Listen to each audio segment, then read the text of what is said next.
free tonight to entertain you, but also raise some much needed funds for our industry, where many who have not worked since March have been excluded from being able to claim any financial support due to being freelance workers. You'll find the link to Just Giving on my YouTube page. And this event is being recorded so that it can be replayed at any time, and the link will be posted to my Twitter account at Support British and Facebook, John Craggs.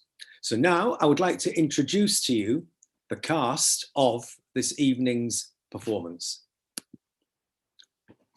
Mr. David Horovitch will play Leontes, Sebastian Storey, Mamillius, Nicholas Le Prevost, Camillo, Richard O'Callaghan, Antigonus, Tyrone Williams, Cleomines, and first, second, and third servant, Michael Ross, Dion, second gentleman and servant to shepherd, Tahir Ashraf, Polixenes, David Johnson as Florizel, Robert Rowe, the old shepherd, Sean Cernow, the clown, Jonathan Kydd as Autolycus and a jailer, Michelle Collins as Hermione, Lauren-Deanna Stubbs, Perdita, Anna Carteret as Paulina, Melissa Barrett, Emilia and Time, chorus,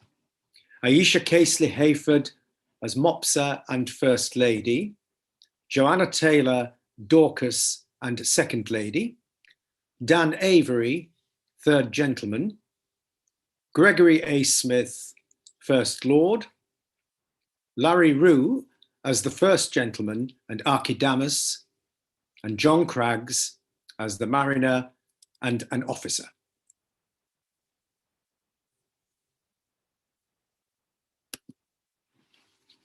So, without further ado, I bring to you The Winters Tale, Act 1, Scene 1, an antechamber in Leontes' palace.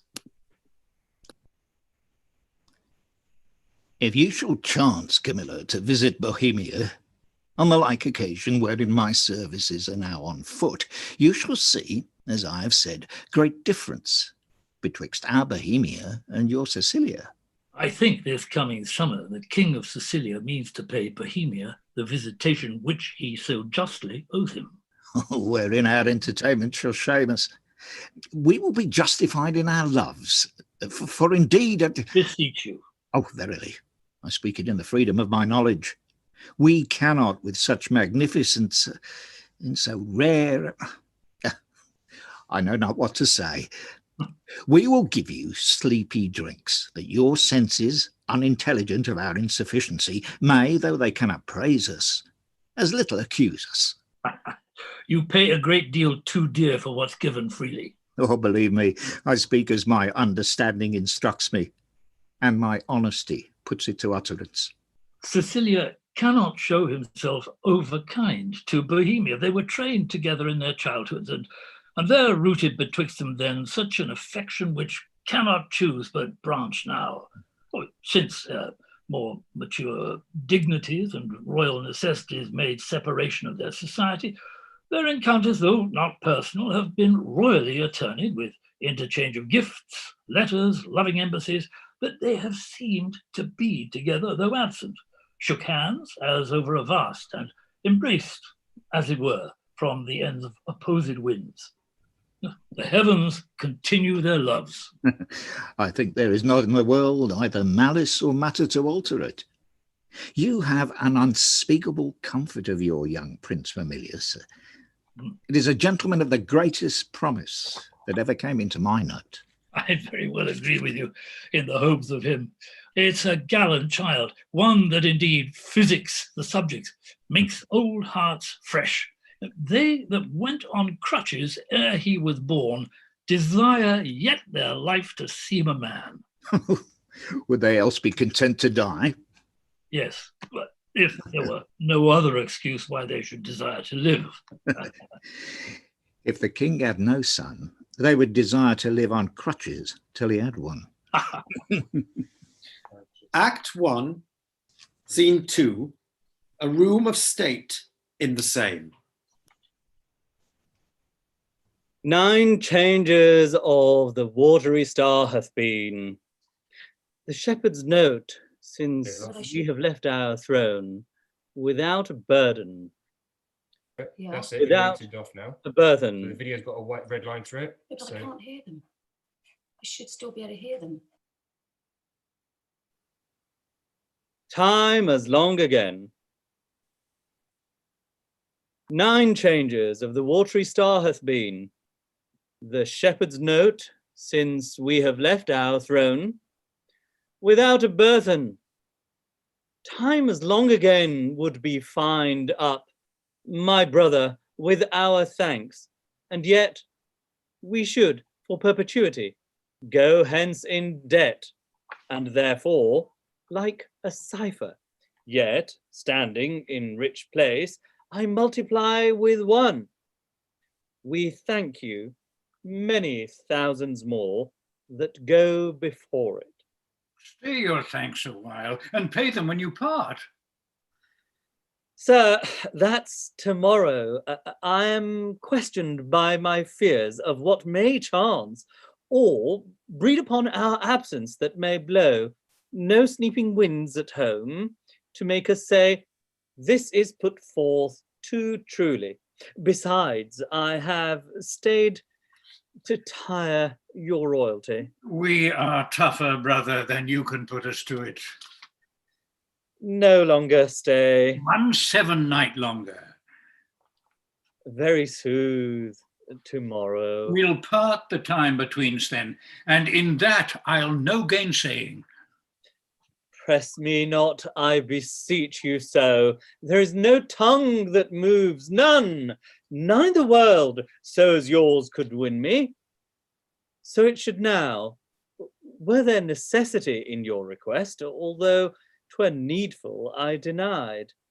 My affairs do drag me homeward, which to hinder were in your love a whip to me. My stay to you a charge and trouble, to save both. Farewell, our brother. Tongue-tied, our queen? Speak you.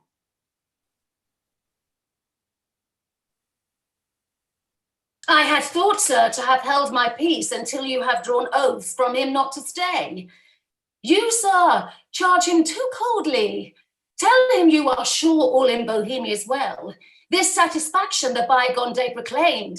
Say this to him, he's beat from his best ward. Well said, Hermione.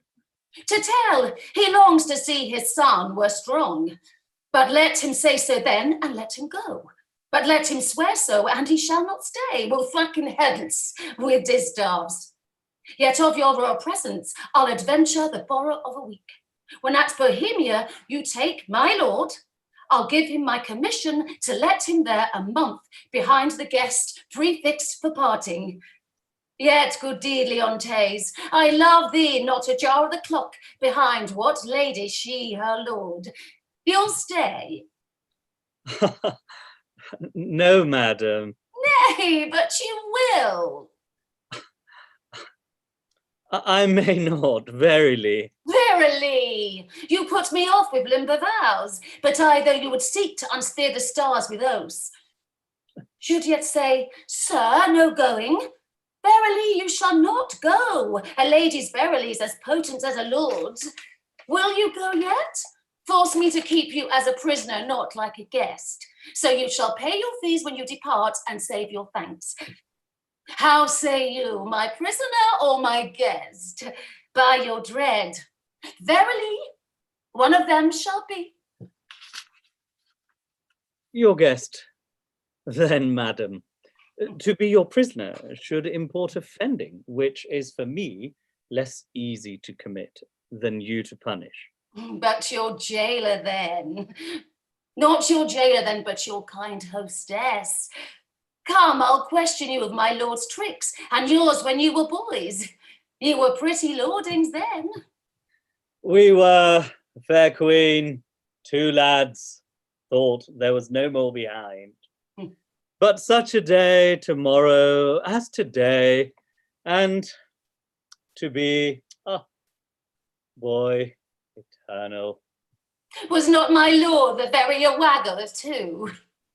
We were as twinned lambs that did frisk in the sun and bleat the one at the other. What we changed was innocence for innocence. We knew not the doctrine of ill-doing, nor dreamed that any did. We had pursued life, and our weak spirits never been higher, reared with stronger blood.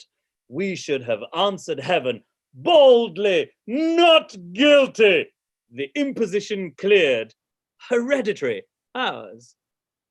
But this we gather you have tripped since. Oh, my most sacred lady, temptations have since been born twos. For in those unfledged days was my wife a girl. Your precious self had then not crossed the eyes of my young playfellow. Grace to boot.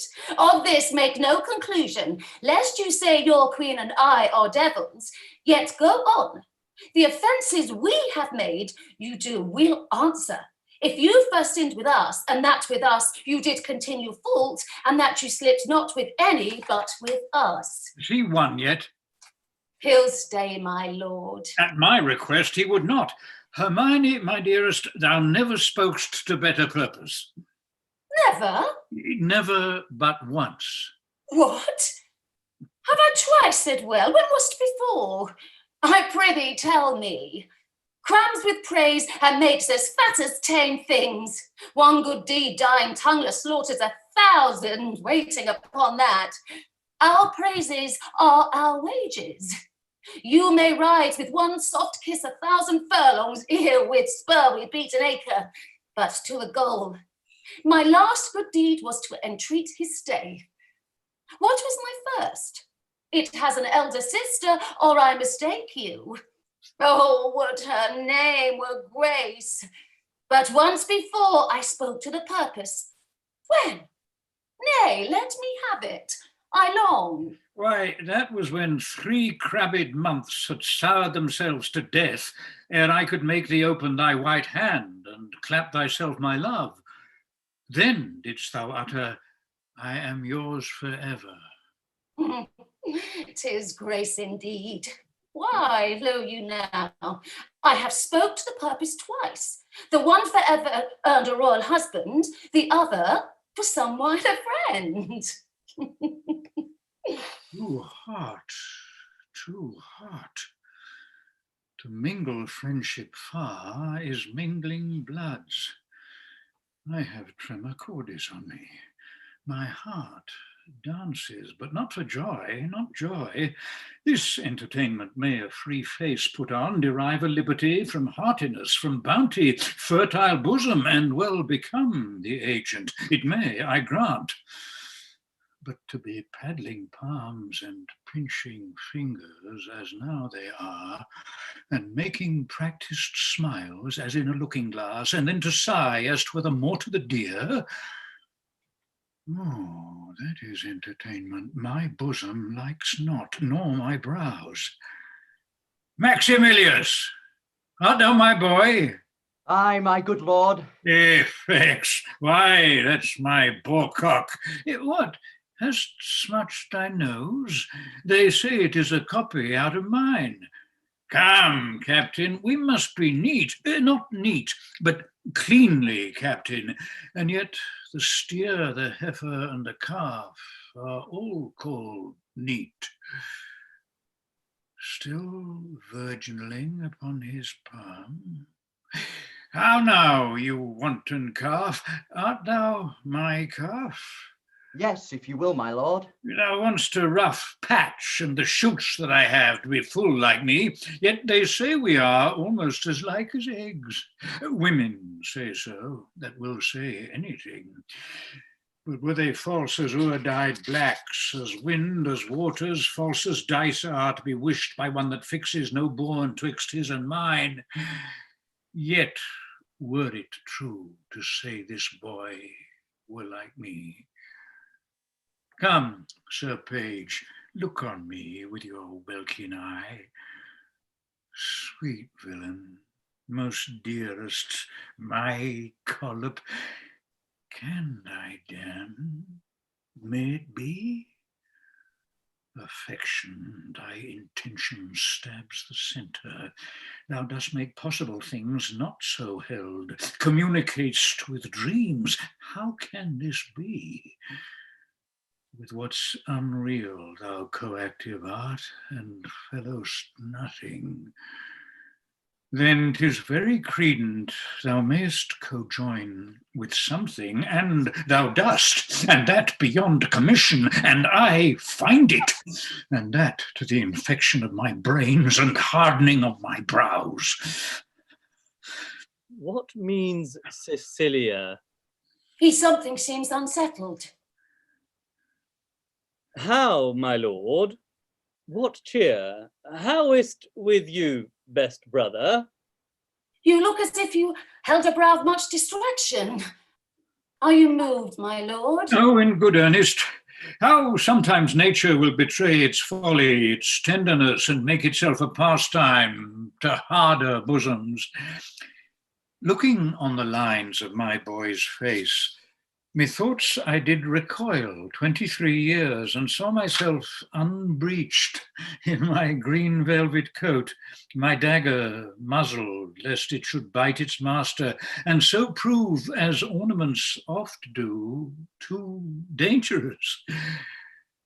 How like methought I then was to this colonel, this squash, this gentleman. Mine honest friend, will you take eggs for money? No, my lord, I'll fight. You will? Why, happy man bestowed. My brother, are you so fond of your young prince as we do seem to be of ours? If at home, sir, he's all my exercise, my mirth, my matter, now my sworn friend, and then mine enemy, my parasite, my soldier, my statesman, all. He makes a July's day as short as December, and with his varying childness cures me in thoughts that would thick my blood. So stands this squire officed with me. We two will walk, my lord, and leave you to your graver steps. Hermione, how thou lovest us show in our brother's welcome. Let what is dear in Sicily be cheap. Next to thyself and my young rover, he's a parent to my heart. If you would seek us, we are yours in the garden. Shall attend you there? To your own bents dispose you, you'll be found, be you beneath the sky. I am angling now, though you perceive me not how I give line. Go to, how she holds up the knell, the bill to him, and arms her with the boldness of a wife to her allowing husband. Gone already, inch thick, knee deep were head and ears a forked one. Go, play, boy, play. Thy mother plays, and I play too, but so disgraced a part, whose issue will hiss me to my grave. Contempt and clamour will be my knell. Go, play, boy, play.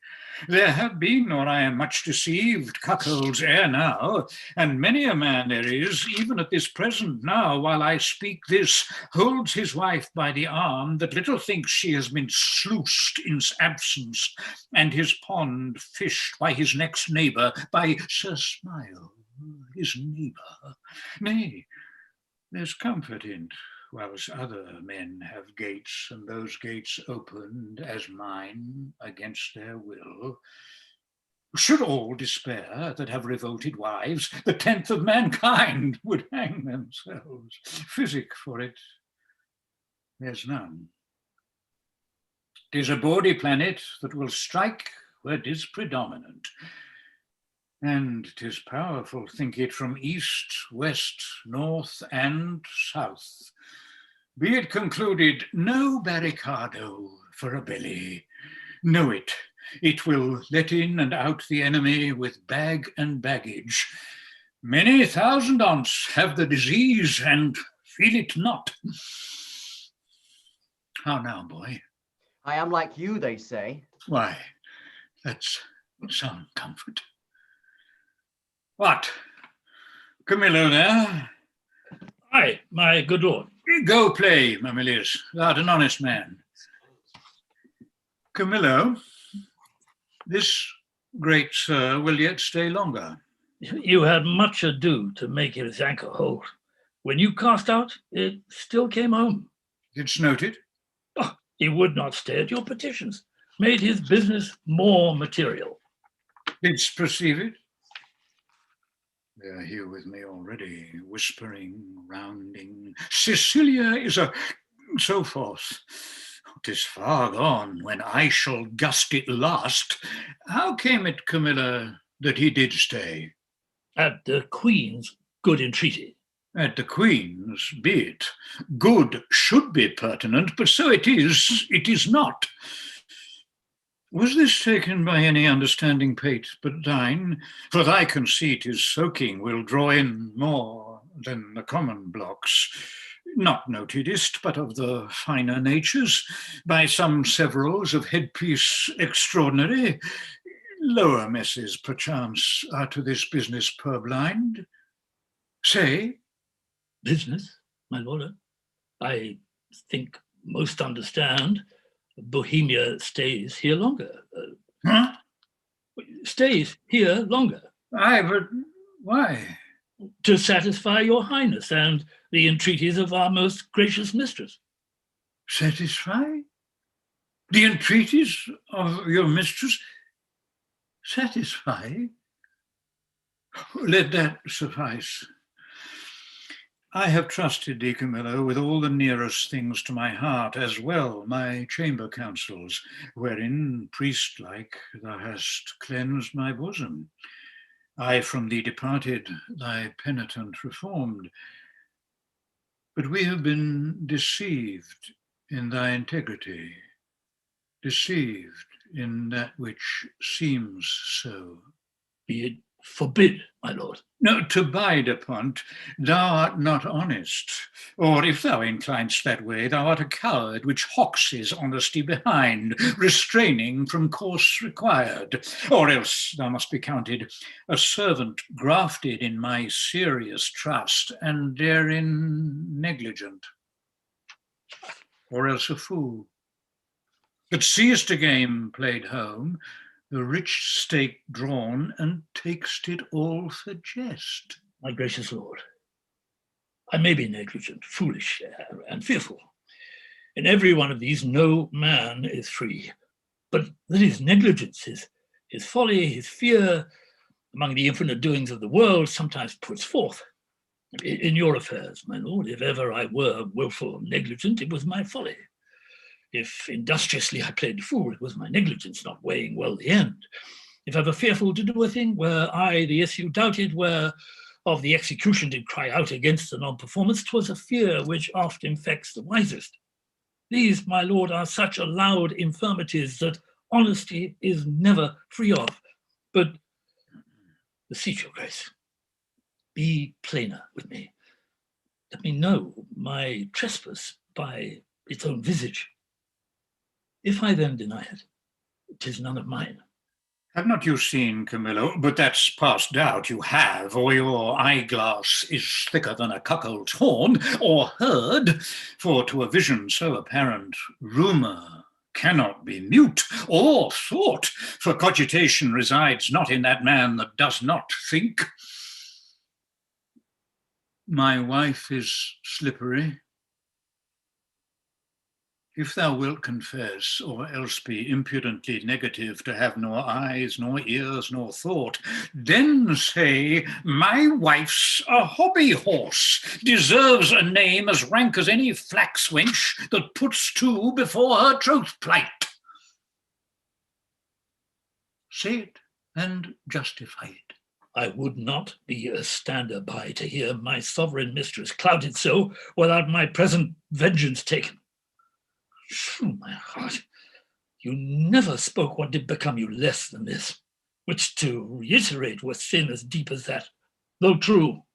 Is whispering nothing?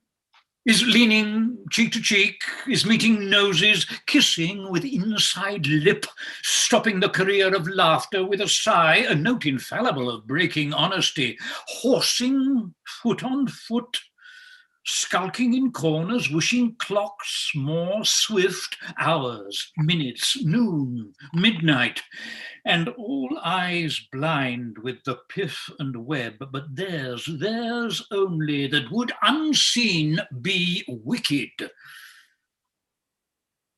Is this nothing? Why then the world and all that's in't is nothing, the covering sky is nothing, Bohemia nothing. My wife is nothing. Nor nothing have these nothings, if this be nothing. Good my lord, be cured of this diseased opinion and betimes, for 'tis most dangerous. Say be, 'tis true. No, no, my lord. It is. You lie. You lie. I say, thou liest, Camillo, and I hate thee. Pronounce thee a gross lout, a mindless slave, or else a hovering temporizer, that canst with thine eyes at once see good and evil, inclining to them both. Were my wife's liver infected as her life, she would not live the running of one glass. Who does infect her? Why, he that wears her like her medal hanging about his neck, Bohemia, who, if I had servants true about me that bear eyes to see alike mine honour as their profits, their own particular thrifts, they would do that which should undo more doing. I and thou, his cupbearer, whom I from meaner form have benched and reared to worship, who mayest see plainly as heaven sees earth and earth sees heaven, how I am galled, might bespice a cup to give mine enemy a lasting wink, which draught to me were cordial. Sir, my lord, I could do this, and that with no rash potion, but with a lingering dram that should not work maliciously like poison. But I cannot believe this crack to be in my dread mistress, so sovereignly being honourable. I have loved thee. Oh, make that thy question and go rot. Dost think I am so muddy, so unsettled, to appoint myself in this vexation? Sully the purity and whiteness of my sheets, which to preserve is sleep, which being spotted is goads, thorns, nettles, tails of wasps. Give scandal to the blood of the prince, my son, who I do think is mine, and love as mine, without ripe moving to it? Would I do this? Could man so blench? I must believe you, sir. I do, and will fetch off Bohemia for it, provided that when he's removed, your highness will take again your queen as you was at first, even for your son's sake, and thereby for sealing the injury of tongues in courts and kingdoms known and allied to yours. Thou dost advise me even so as mine own course have set down. I'll give no blemish to her honour. None. My lord, go then, and with a countenance as clear as friendship wears at feasts, keep with Bohemia and with your queen. I am his cupbearer. If from me he have wholesome beverage, account me not your servant. This is all. Do it, and thou hast the one half of my heart. Do it not, thou splitst thine own. I'll do it, my lord. I will seem friendly, as thou hast advised me. O miserable lady. But for me, what case stand I in? I must be the poisoner of good Polixenes, and my ground to do it is the obedience to a master, one who in rebellion with himself will have all that are his, so too. To do this deed, promotion follows. If I could find example of thousands that had struck anointed kings and flourished after, I'd not do it. But since nor brass, nor stone, nor parchment bears not one, let villainy itself forswear it. I must forsake the court. To do it or no is certain to me a breakneck. Happy star, reign now. Here comes Bohemia.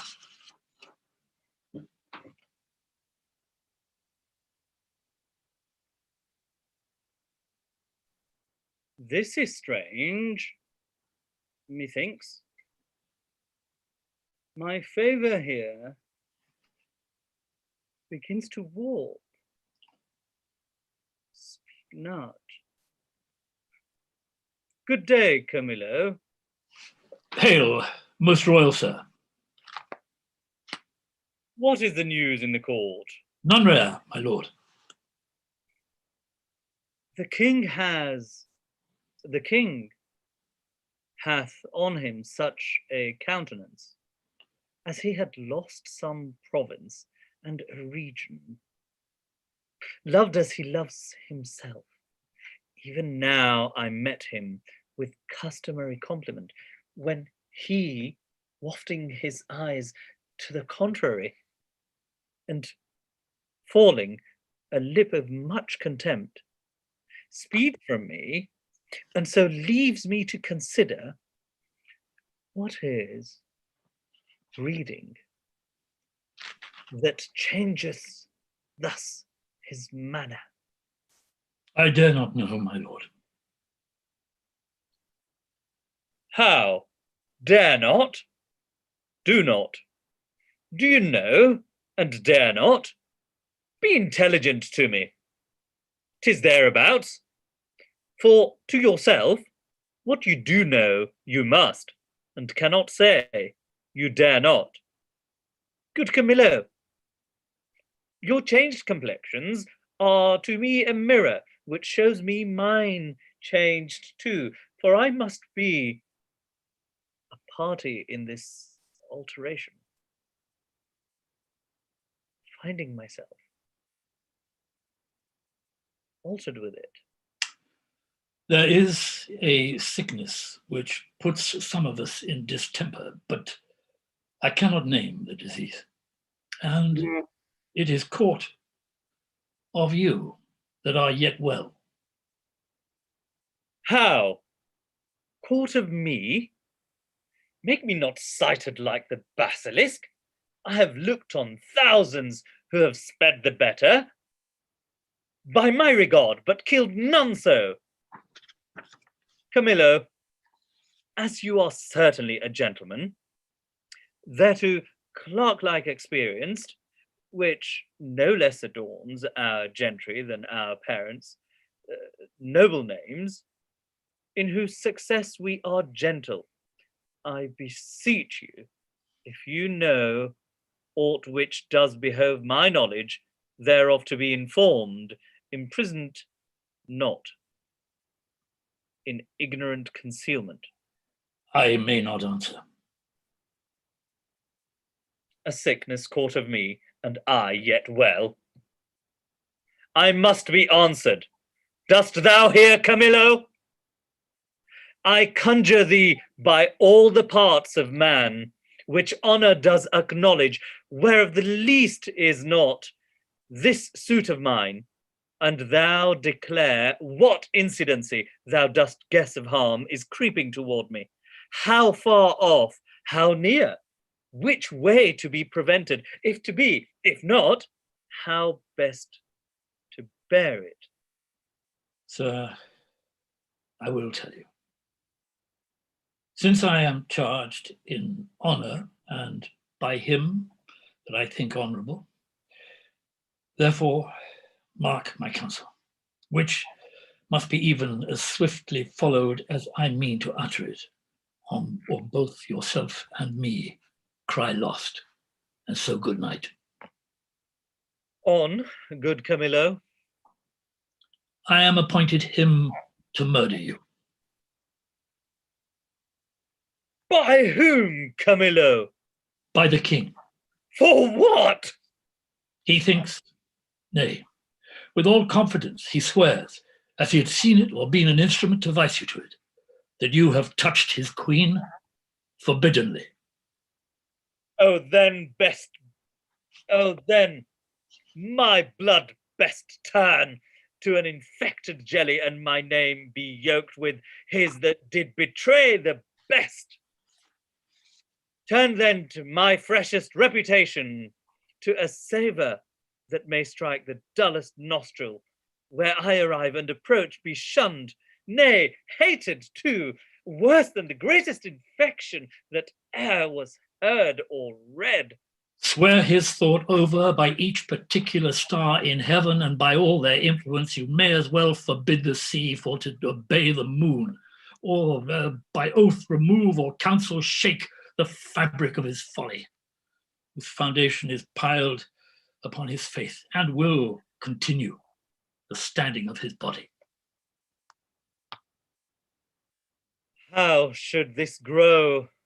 I know not, but I am sure 'tis safer to avoid than what's grown than question how 'tis born. If therefore you dare trust my honesty that lies enclosed in this trunk, which you shall bear along impawned away tonight, your followers I will whisper to the business, and will by twos and threes at several posterns clear them o'er the city. For myself, I'll put my fortunes to your service, which are here by this discovery lost. Be not uncertain, for by the honour of my parents I have uttered truth, which if you seek to prove, I dare not stand by. Nor shall you be safer than one condemned by the king's own mouth, thereon his execution sworn. I do believe thee. I saw it in his face. Give me thy hand.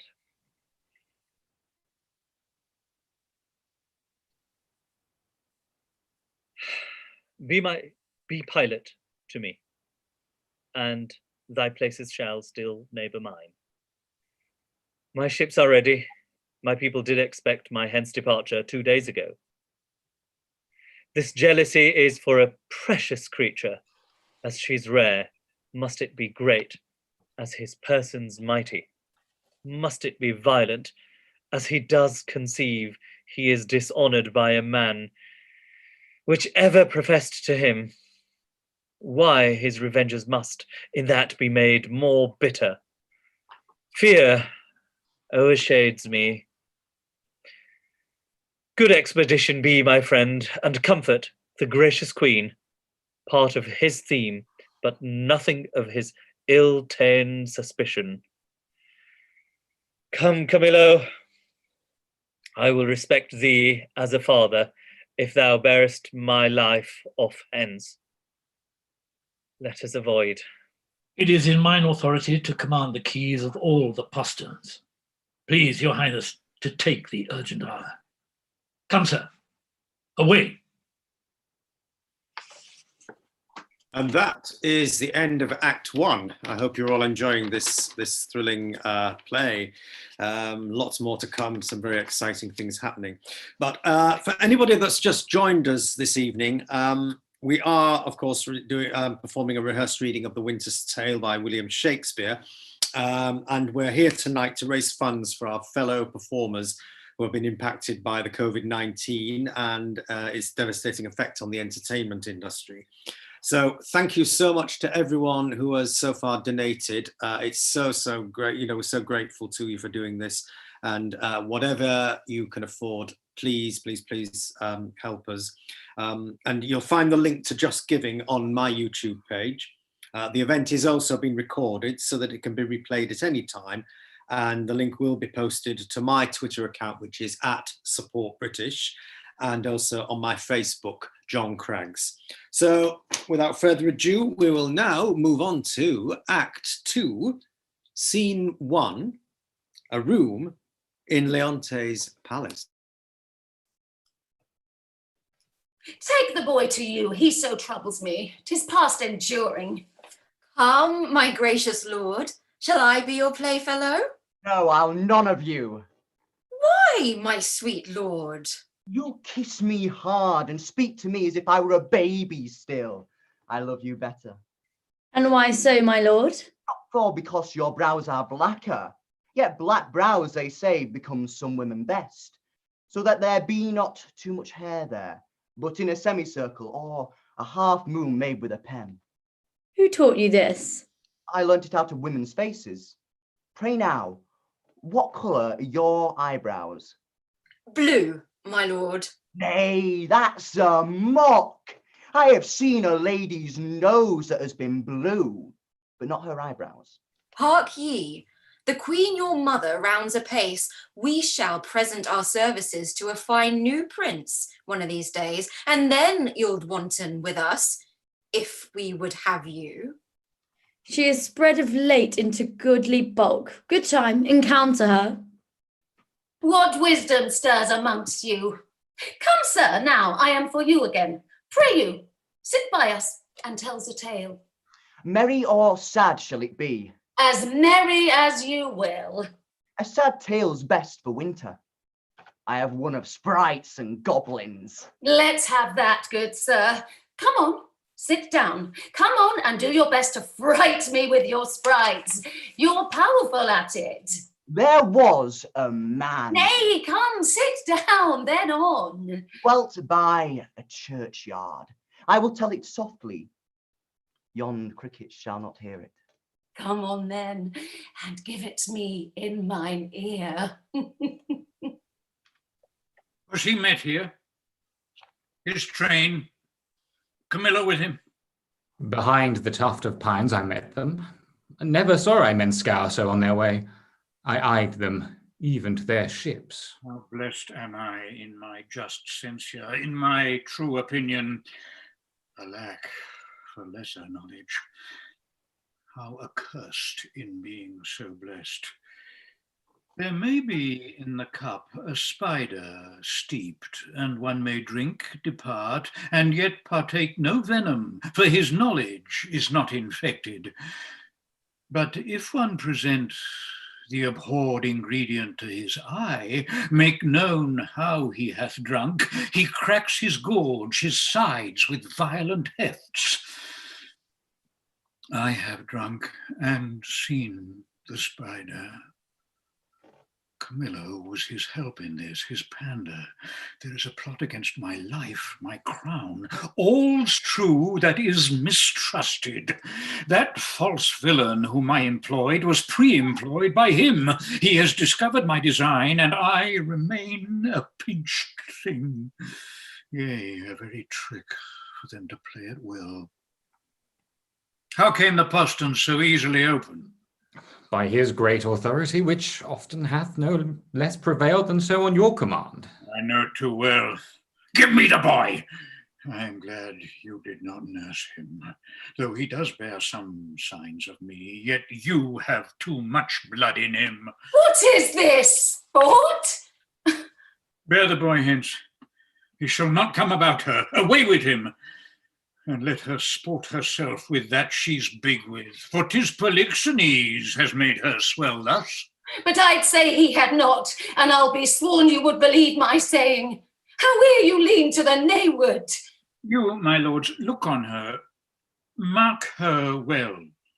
Be but about to say she is a goodly lady, and the justice of your hearts will dare to add, 'tis pity she's not honest, honourable. Praise her, but for this her without-door form, which on my faith deserves high speech, and straight the shrug, the hum or ha, these petty brands that calumny doth use. Oh, I am out, but mercy does. For calumny will sear virtue itself. These shrugs, these hums and ha's, when you have said she's goodly, come between, ere you can say she's honest.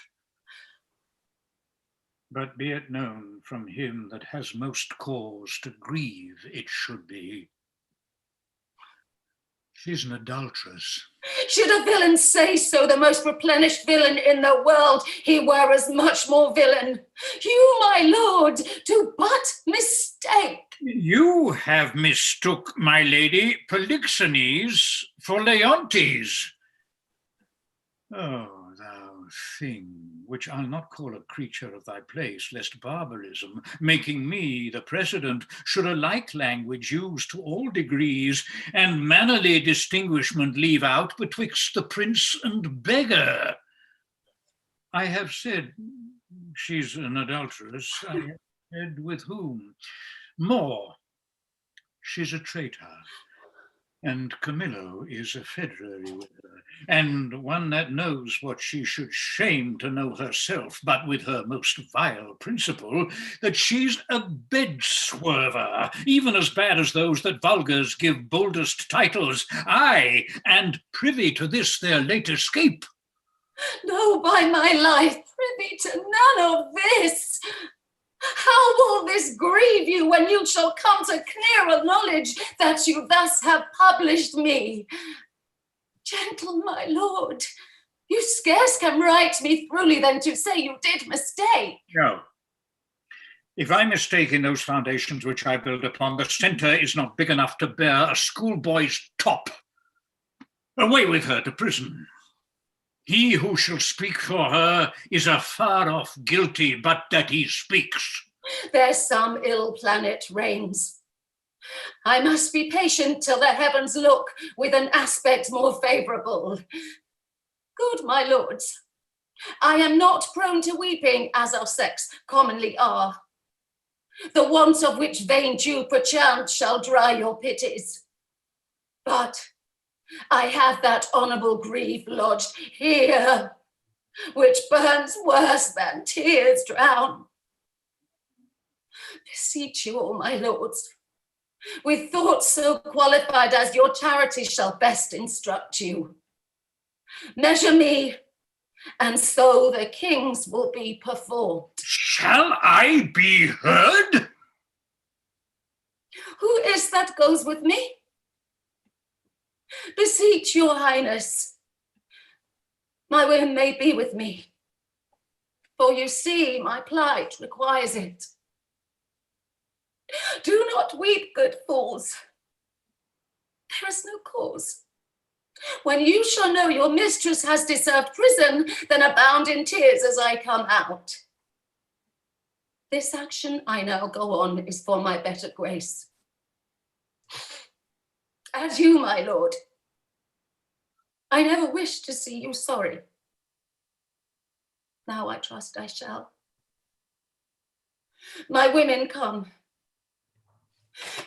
You have leave. Go do our bidding. Hence. Beseech your highness, call the queen again. Be certain what you do, sir, lest your justice prove violence, in the which three great ones suffer, yourself, your queen, your son. For her, my lord, I dare my life lay down, and will do't, sir. Please you to accept it that the queen is spotless in the eyes of heaven, and to you. I mean in this which you accuse her.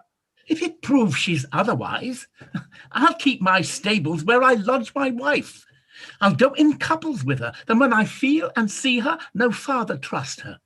For every inch of woman in the world, every dram of woman's flesh is false, if she be. Hold your pieces. Good, my lord. It is for you we speak, not for ourselves. You are abused, and by some putter-on that will be damned for it. Would I knew the villain, I would land damn him. Be she honour flawed? I have 3 daughters. The eldest is 11, the second and the third 9, and some 5. If this prove true, they'll pay for it, by mine honour. I'll geld them all. 14 they shall not see, to bring false generations. They are co-heirs, and I had rather glib myself than they should not produce fair issue. Cease, no more. You smell this business with a sense as cold as is a dead man's nose.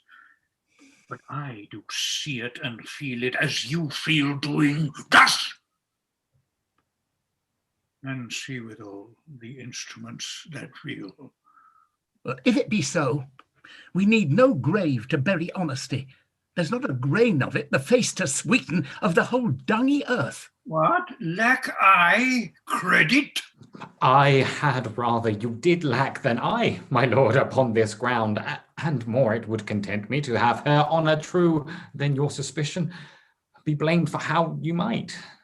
Why, what need we commune with you of this, but rather follow our forceful instigation? Our prerogative calls not your counsels, but our natural goodness imparts this, which if you are stupefied or seeming so in skill cannot or will not relish a truth like us, inform yourselves. We need no more of your advice. The matter, the loss, the gain, the ordre is all properly ours. And I wish, my liege, you had only in your silent judgment tried it without more overture. How could that be? Either thou art most ignorant by age, or thou art born a fool. Camillo's flight added to their familiarity, which was as gross as ever touched conjecture, that lacked sight only, naught for approbation, but only seeing, all other circumstances made up to the deed, doth push on this proceeding. Yet, for a greater confirmation, for in an act of this importance 'twere most piteous to be wild, I have dispatched in post to sacred Delphos, to Apollo's temple, Cleomines and Dion, whom you know of stuffed sufficiency. Now from the oracle they will bring all, whose spiritual counsel had shall stop or spur me. Have I done well? Well done, my lord. Though I am satisfied and need no more than what I know, yet shall the oracle give rest to the minds of others, such as he whose ignorant credulity will not come up to the truth.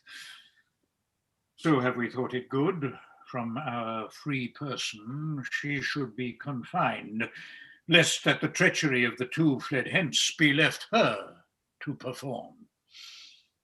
Come, follow us. We are to speak in public, for this business will raise us all. To laughter, as I take it, if the good truth were known. Act 2, Scene 2, a prison.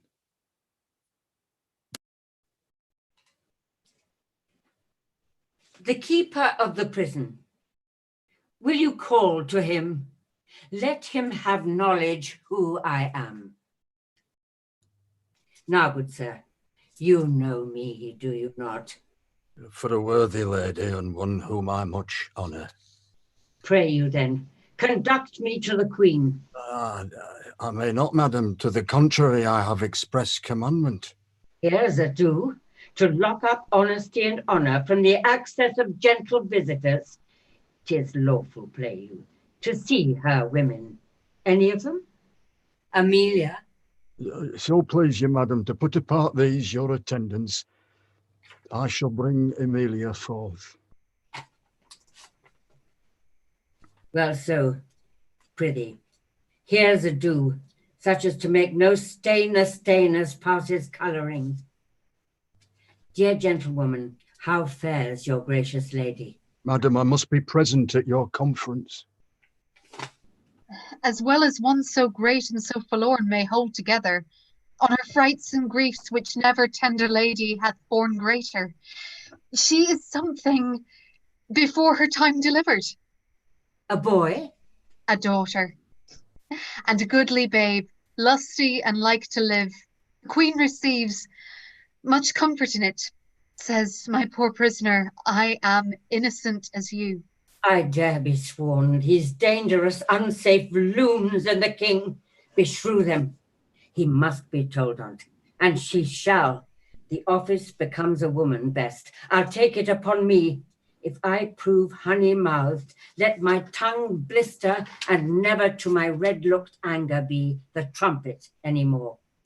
Pray you, Emilia, commend my best obedience to the queen. If she dares trust me with her little babe, I'll shout the king and undertake to be her advocate, to be the loudest. We do not know how he may soften at the sight of the child. The silence, often of pure innocence, persuades when speaking fails. Most worthy madam, your honour and your goodness is so evident that your free undertaking cannot miss a thriving issue. There is no lady living so meet for this great errand. Please your ladyship to visit the next room. I'll presently acquaint the queen of your most noble offer. Who but today hammered of this design, but durst not tempt a minister of honour, lest she should be denied. Tell her, Emilia, I'll use that tongue I have, if wit flowed from it, as boldness from my bosom. Let not be doubted, I shall do good. Now be you blessed for it. I'll to the queen, please you. Come something nearer. Madam, if it please the queen to send the babe, I know not what I shall incur to pass it, having no warrant. You need not fear it, sir. The child was prisoner to the womb, and is by law and process of great nature thus freed and enfranchised, not a party to the anger of the king, nor guilty of, if any be, the trespass of the queen. I do believe it. Do not you fear. Upon mine honour, I will stand betwixt you and danger.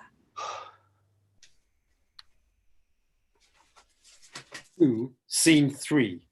A room in Leontes' palace. No night, no day, no rest. It is but weakness to bear the matter thus. Mere weakness, if the cause were not in being. Part of the cause, she, the adulteress, for the harlot king is quite beyond mine arm, out of the blank and level of my brain, plot-proof. But she I can hook to me.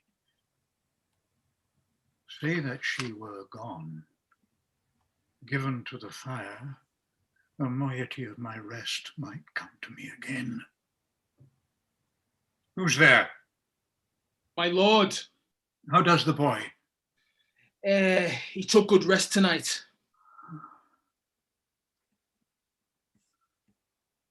And 'tis hoped his sickness is discharged?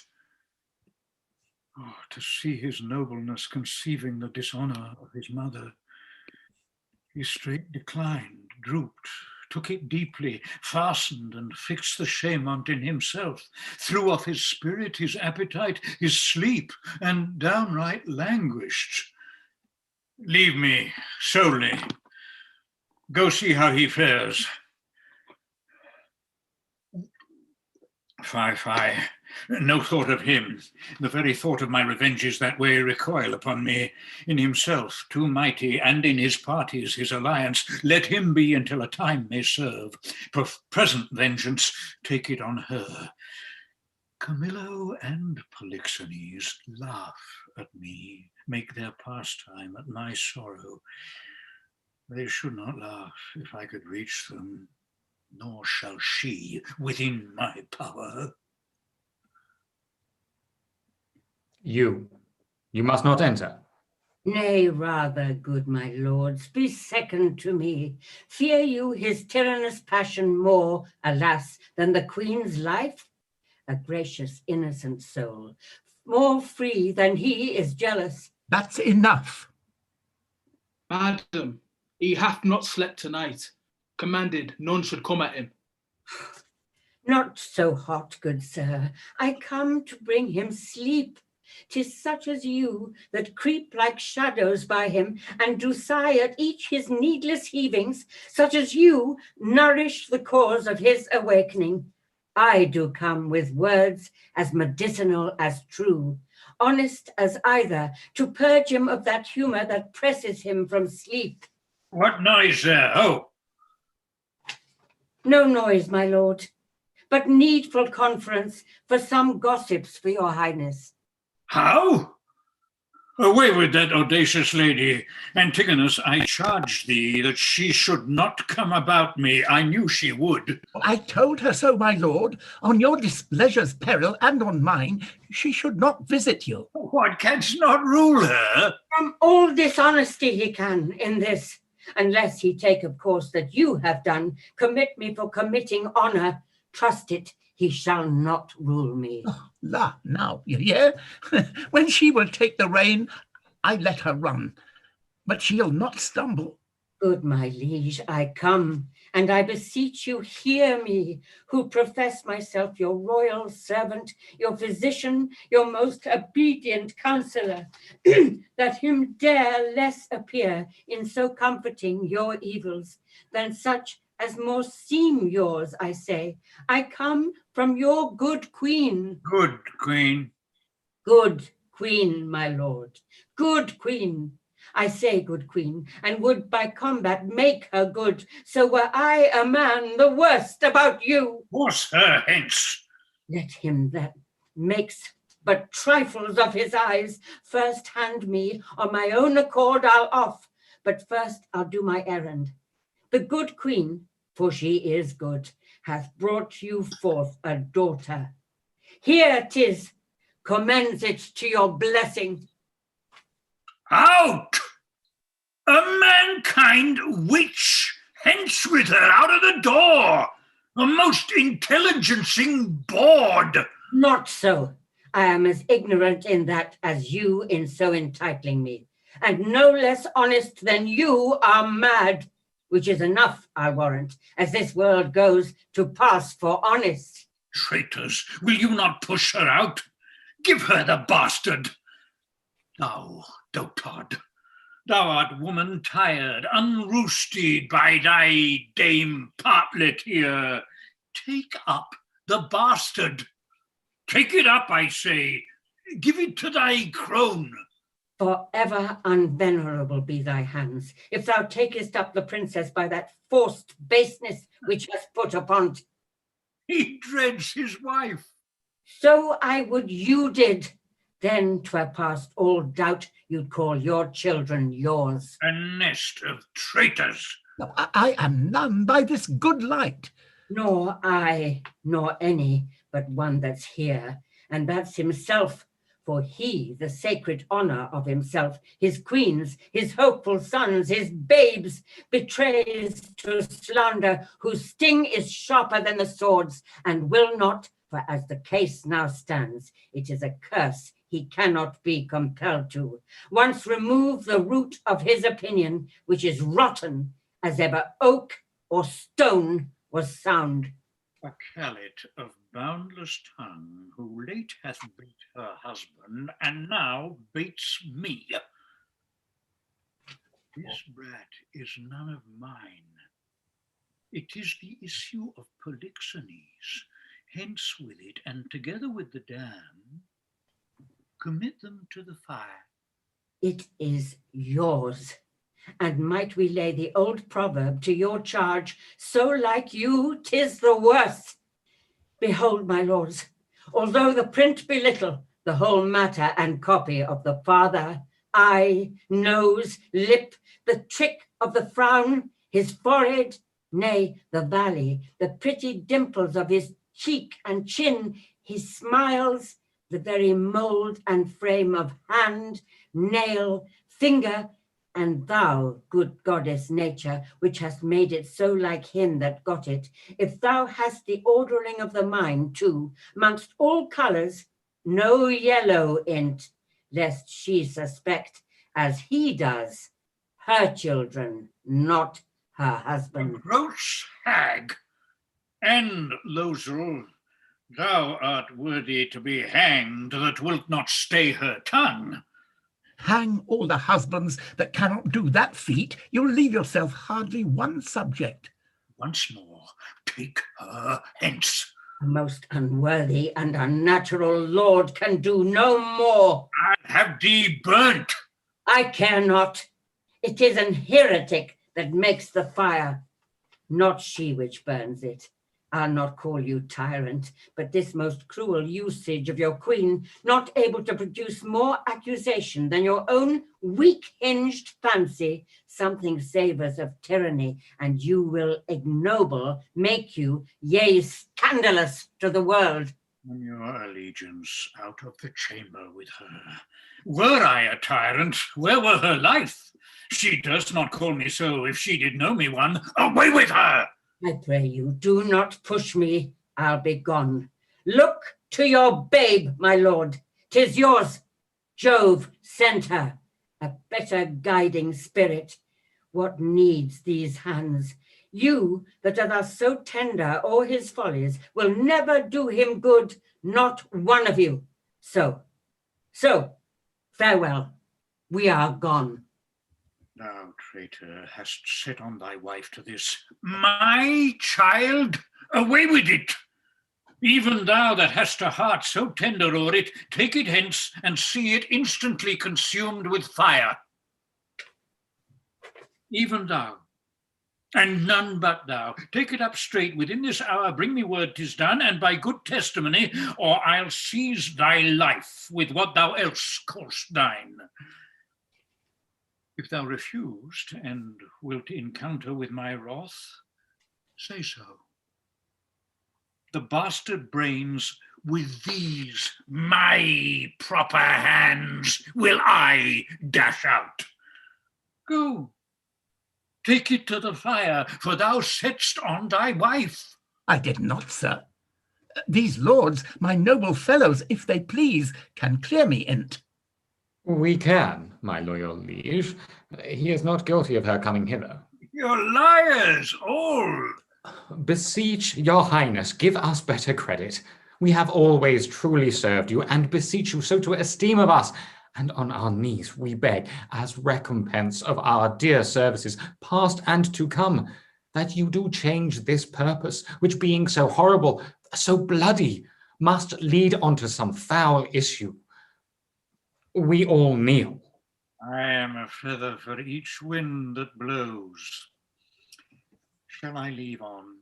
Shall I live on to see this bastard kneel and call me father?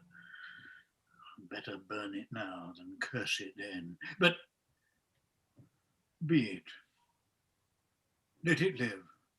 It shall not, neither. You, sir, come you hither. You that have been so tenderly officious with Lady Marjorie, your midwife there, to save this bastard's life, for 'tis a bastard, so sure as this beard's grey. What will you adventure to save this brat's life? Anything, my lord, that my ability may undergo and nobleness impose.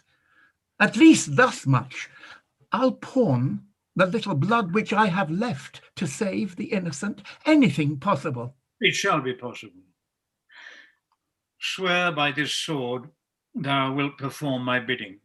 I will, my lord.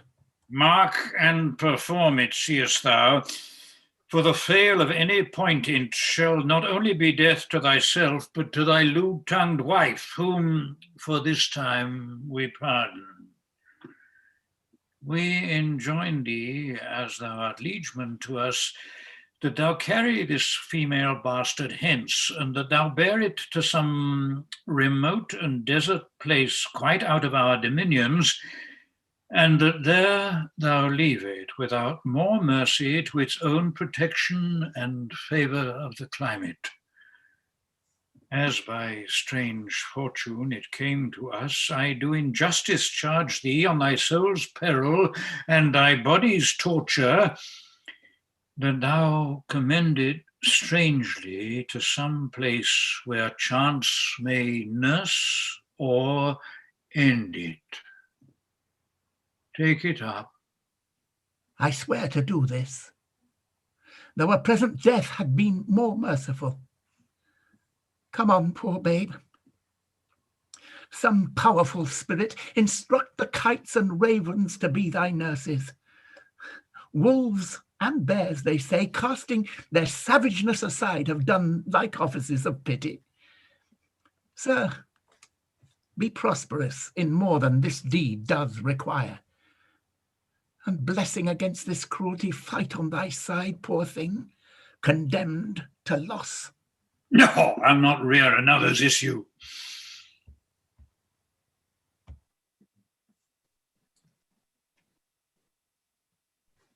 Please, your highness, posts from those you sent the oracle are come, an hour since. Cleomines and Dion, being well arrived from Delphos, are both landed, hasting to the court. So please you, sir, their speed hath been beyond account. 23 days they have been absent. 'Tis good speed, foretells the great Apollo suddenly will have the truth of this appear. Prepare you, lords. Summon a session that we may arraign our most disloyal lady. For as she hath been publicly accused, so shall she have a just and open trial. While she lives, my heart will be a burden to me. Leave me and think upon my bidding. Well, it's getting very exciting. I hope you're all enjoying it. And anyone who has just tuned in, as you're no doubt aware, we are presenting a rehearsed reading of The Winters Tale by William Shakespeare. And we're all here tonight to raise funds for our fellow performers who have been affected by the COVID-19 and its devastating effect on the entire entertainment industry. So if you're donating, first of all, to everyone who has donated so far, a very, very big thank you. And if you're thinking of donating, please dig deep, pay what you can, every penny counts. You'll find the link to Just Giving on my YouTube page. And this event is actually being recorded so that it can be replayed at any time. And the link will also be posted to my Twitter account @SupportBritish and on my Facebook account, John Craggs. So I won't keep you waiting. We'll get on. And the next one is Act 3, Scene 1, a seaport.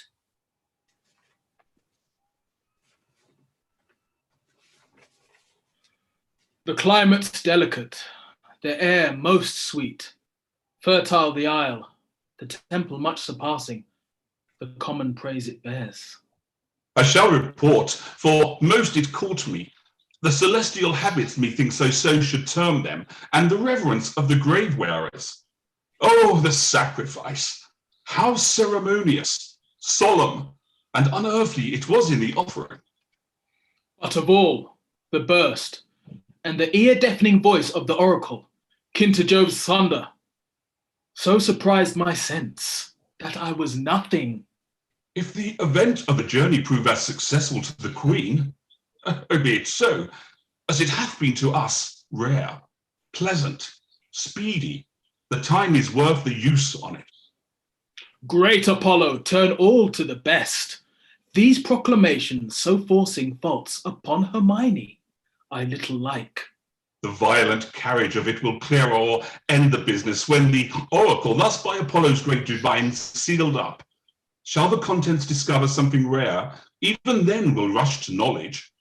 Go, fresh horses, and gracious be the issue. Act 3, Scene 2, a court of justice.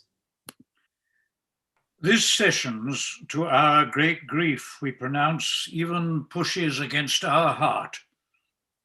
The party tried, the daughter of a king, our wife, and one of us too much beloved. Let us be cleared of being tyrannous, since we so openly proceed in justice, which shall have due course even to the guilt or the purgation. Produce the prisoner. It is His Highness's pleasure that the Queen appear in person here in court. Silence. Read the indictment.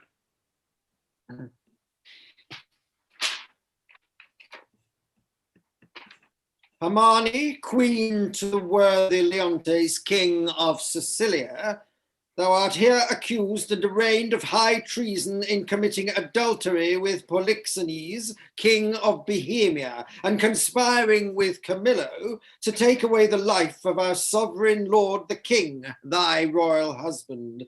The pretence whereof, being by circumstances partly laid open, thou, Hermione, contrary to the faith and allegiance of true subject, didst counsel and aid them for their better safety to fly away by night.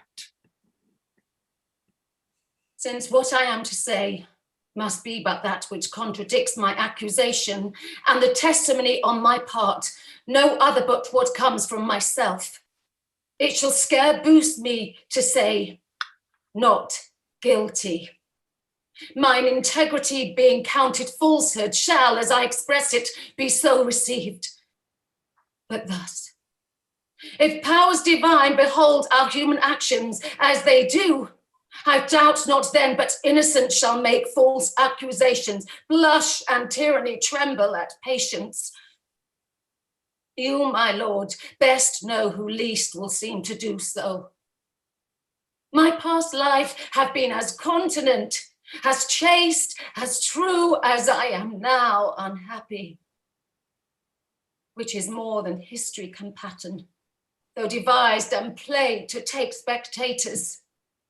For behold me a fellow of the royal bed, which show a moiety the throne, a great king's daughter, the mother to a hopeful prince, here standing to prate and talk for life and honour for who please to come and hear. For life, I prize it, as I weigh grief, which I would spare. For honour 'tis a derivative from me to mine, and only that I stand for. I appeal to your own conscience, sir. Before Polixenes came to your court, how I was in your grace, how merited to be so. Since he came with what encounter so uncurrent, I have strained to appear thus. If one jot beyond the bound of honour, or in act or will that way incline, hardened be the hearts of all that hear me, and my nearest of kin cry fire upon my grave. I ne'er heard yet that any of these bolder vices wanted less impudence to gainsay what they did than to perform it first. That's true enough, though 'tis a saying, sir, not due to me. You will not own it. More than mistress of which comes to me in name of fault, I must not at all acknowledge. For Polixenes, with whom I'm accused, I do confess I loved him as in honour he required, with such a kind of love as might become a lady like me, with a love even such so and no other as yourself commanded, which not to have done, I think, had been in me both disobedience and ingratitude to you and toward your friend, whose love had spoke, even since it could speak, from an infant, freely that it were yours.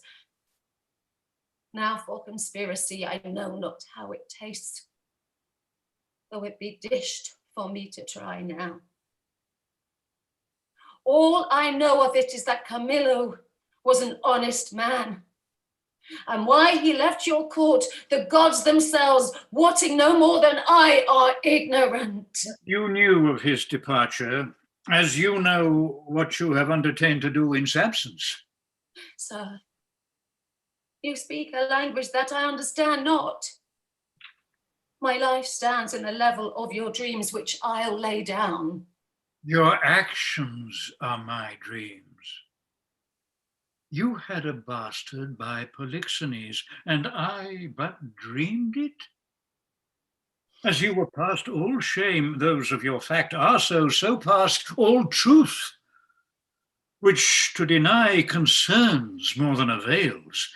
For as thy brat hath been cast out, like to itself, no father owning it, which is indeed more criminal in thee than it, so thou shalt feel our justice, in whose easiest passage look for no less than death. Sir, spare your threats. The bug which you would fright me with, I seek. To me, life can be no commodity. The crown and comfort of my life, your favour I do give lost, for I do feel it gone, and know not how it went. My second joy and first fruits of my body, from his presence I am barred, like one infectious. My third comfort starred, most unlikely, is from my breast. The innocent milk in its most innocent mouth, hailed out to murder. Myself on every post proclaimed a strumpet with immodest hatred. The childbed privilege denied, which longs to women of all fashion. Lastly, hurried here to this place, i' the open air before I have got strength of limit. Now, my liege, tell me what blessings I have here alive that I should fear to die. Therefore proceed. But yet hear this. Mistake me not. No life I prize it, not a straw, but for mine honour which I would free. If I shall be condemned upon surmises, or prove sleeping else, but watch your jealousies awake, I tell you 'tis rigour and not law. Your honours all, I do refer me to the oracle. Apollo be my judge. This, your request, is altogether just. Therefore bring forth, and in Apollo's name, his oracle. The Emperor of Russia was my father.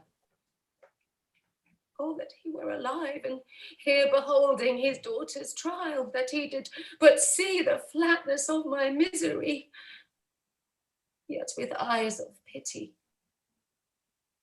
not revenge. You shall here swear upon this sword of justice that you, Cleomines and Dion, have been both at Delphos, and from thence have brought the sealed up oracle by the hand delivered of great Apollo's priest, and that since then you have not dared to break the holy seal nor read the contents in it. All this? All this we swear. All this we swear. Break up the seals and read.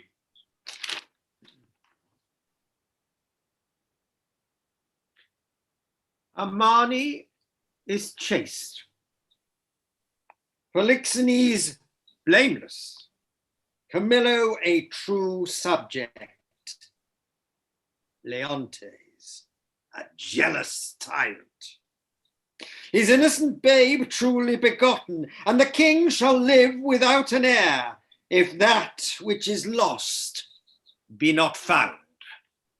Now blessed be great Apollo. Praise it! Hast thou read truth? Aye, my lord, even so as it is here set down. There is no truth at all in the oracle. The session shall proceed. This is mere falsehood.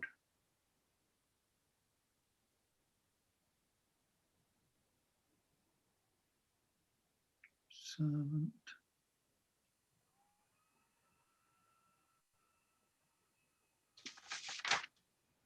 My lord, the king, the king. What is the business? Oh, sir, I shall be hated to report it. The prince, your son, with mere conceit and fear of the queen's speed, is gone. How? Gone?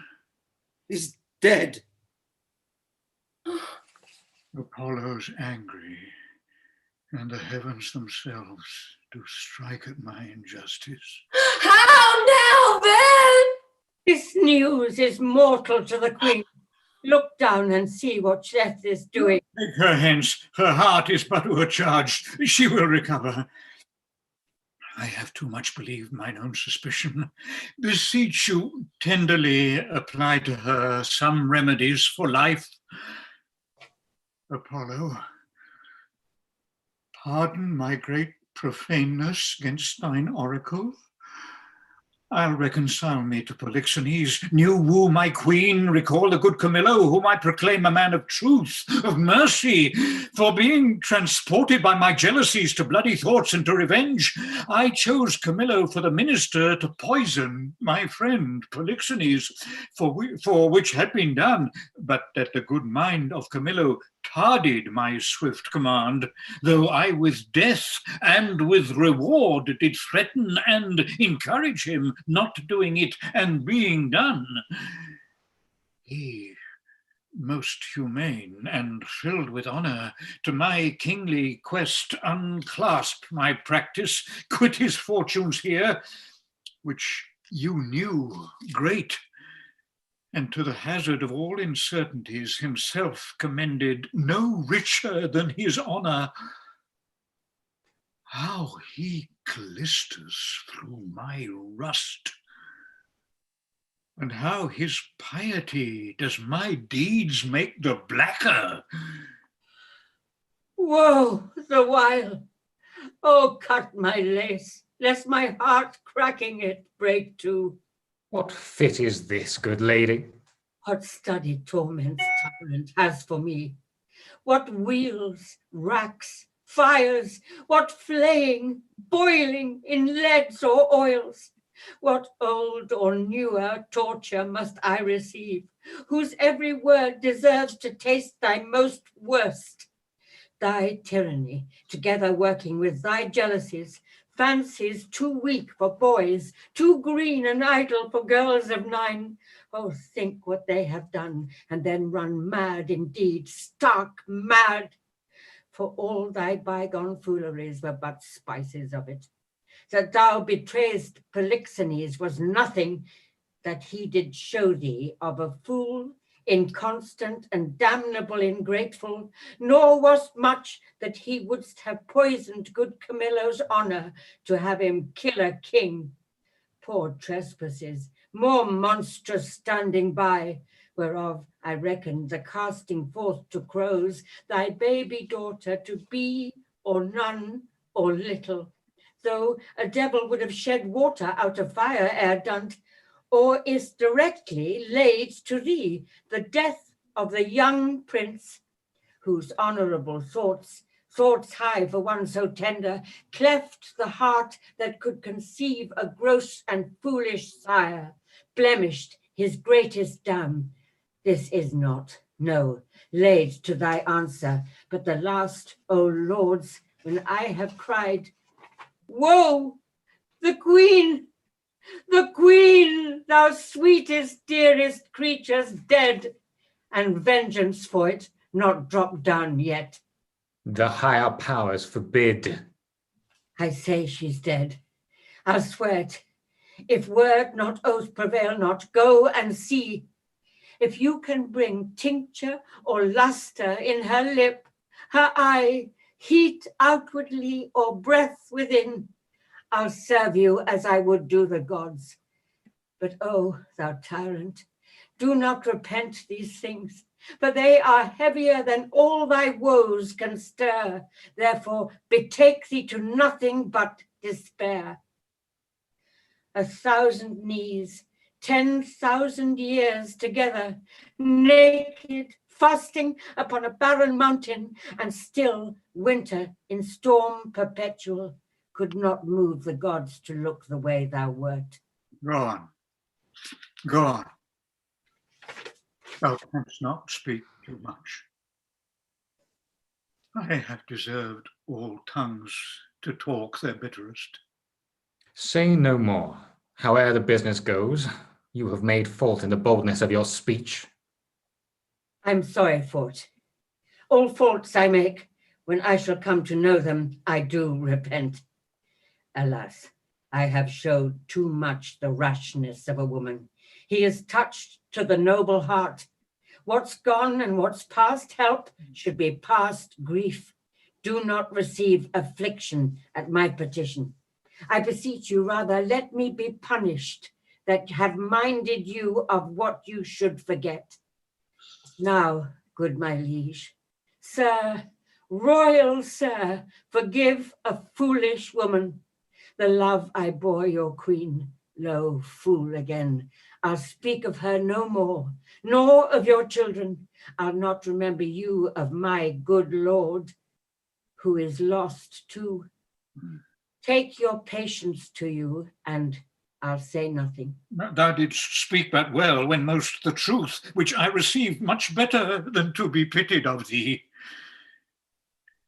Prithee, bring me to the dead bodies of my queen and son. One grave shall be for both. Upon them shall the causes of their death appear, unto our shame perpetual. Once a day I'll visit the chapel where they lie, and tears shed there shall be my recreation. So long as nature will bear up with this exercise, so long I daily vow to use it. Come and lead me to these sorrows.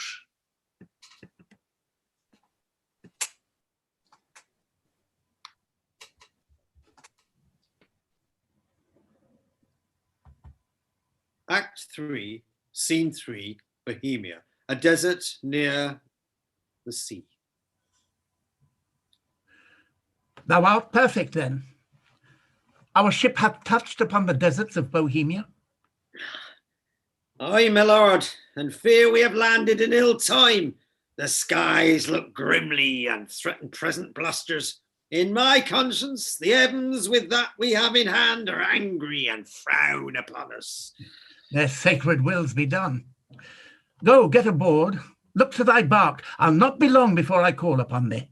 Make your best haste, and go not too far in the land. 'Tis light beloud weather. Besides, this place is famous for the creatures of prey that keep upon it. Yeah, go thou away. I'll follow instantly.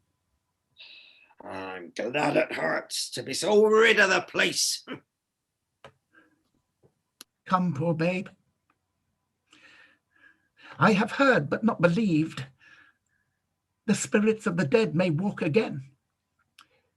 If such thing be, thy mother appeared to me last night, for ne'er was dream so like a waking. To me comes a creature, sometimes her head on one side, some another. I never saw a vessel of like sorrow, so filled and so becoming, in pure white robes like very sanctity. She did approach my cabin where I lay, thrice bowed before me, and gasping to begin some speech, her eyes became two spouts.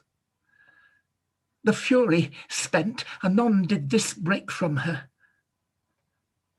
Good Antigonus, since fate against thy better disposition hath made thy person for the thrower out of my poor babe, according to thine oath, places remote enough are in Bohemia.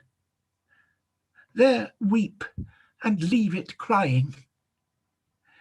And for the babe is counted lost forever. Perdita, I prithee call it. For this ungentle business put on thee by my lord, thou ne'er shalt see thy wife Paulina more. And so with shrieks she melted into air. Affrighted much, I did in time collect myself, and thought this was so, and no slumber. Dreams are toys. Yet for this once, yea, superstitiously, I will be squared by this. I do believe Hermione hath suffered death, and that Apollo would, this being indeed the issue of King Polixenes, it should here be laid, either for life or death, upon the earth of its right father. Blossom, speed thee well. There lie, and there thy character. There these, which may, if fortune please, both breed thee pretty and still rest thine. The storm begins. Poor wretch, that for thy mother's fault art thus exposed to loss and what may follow. Weep I cannot, but my heart bleeds, and most accursed am I to be by oath enjoined to this. Farewell. The day frowns more and more. Thou'rt like to have a lullaby too rough.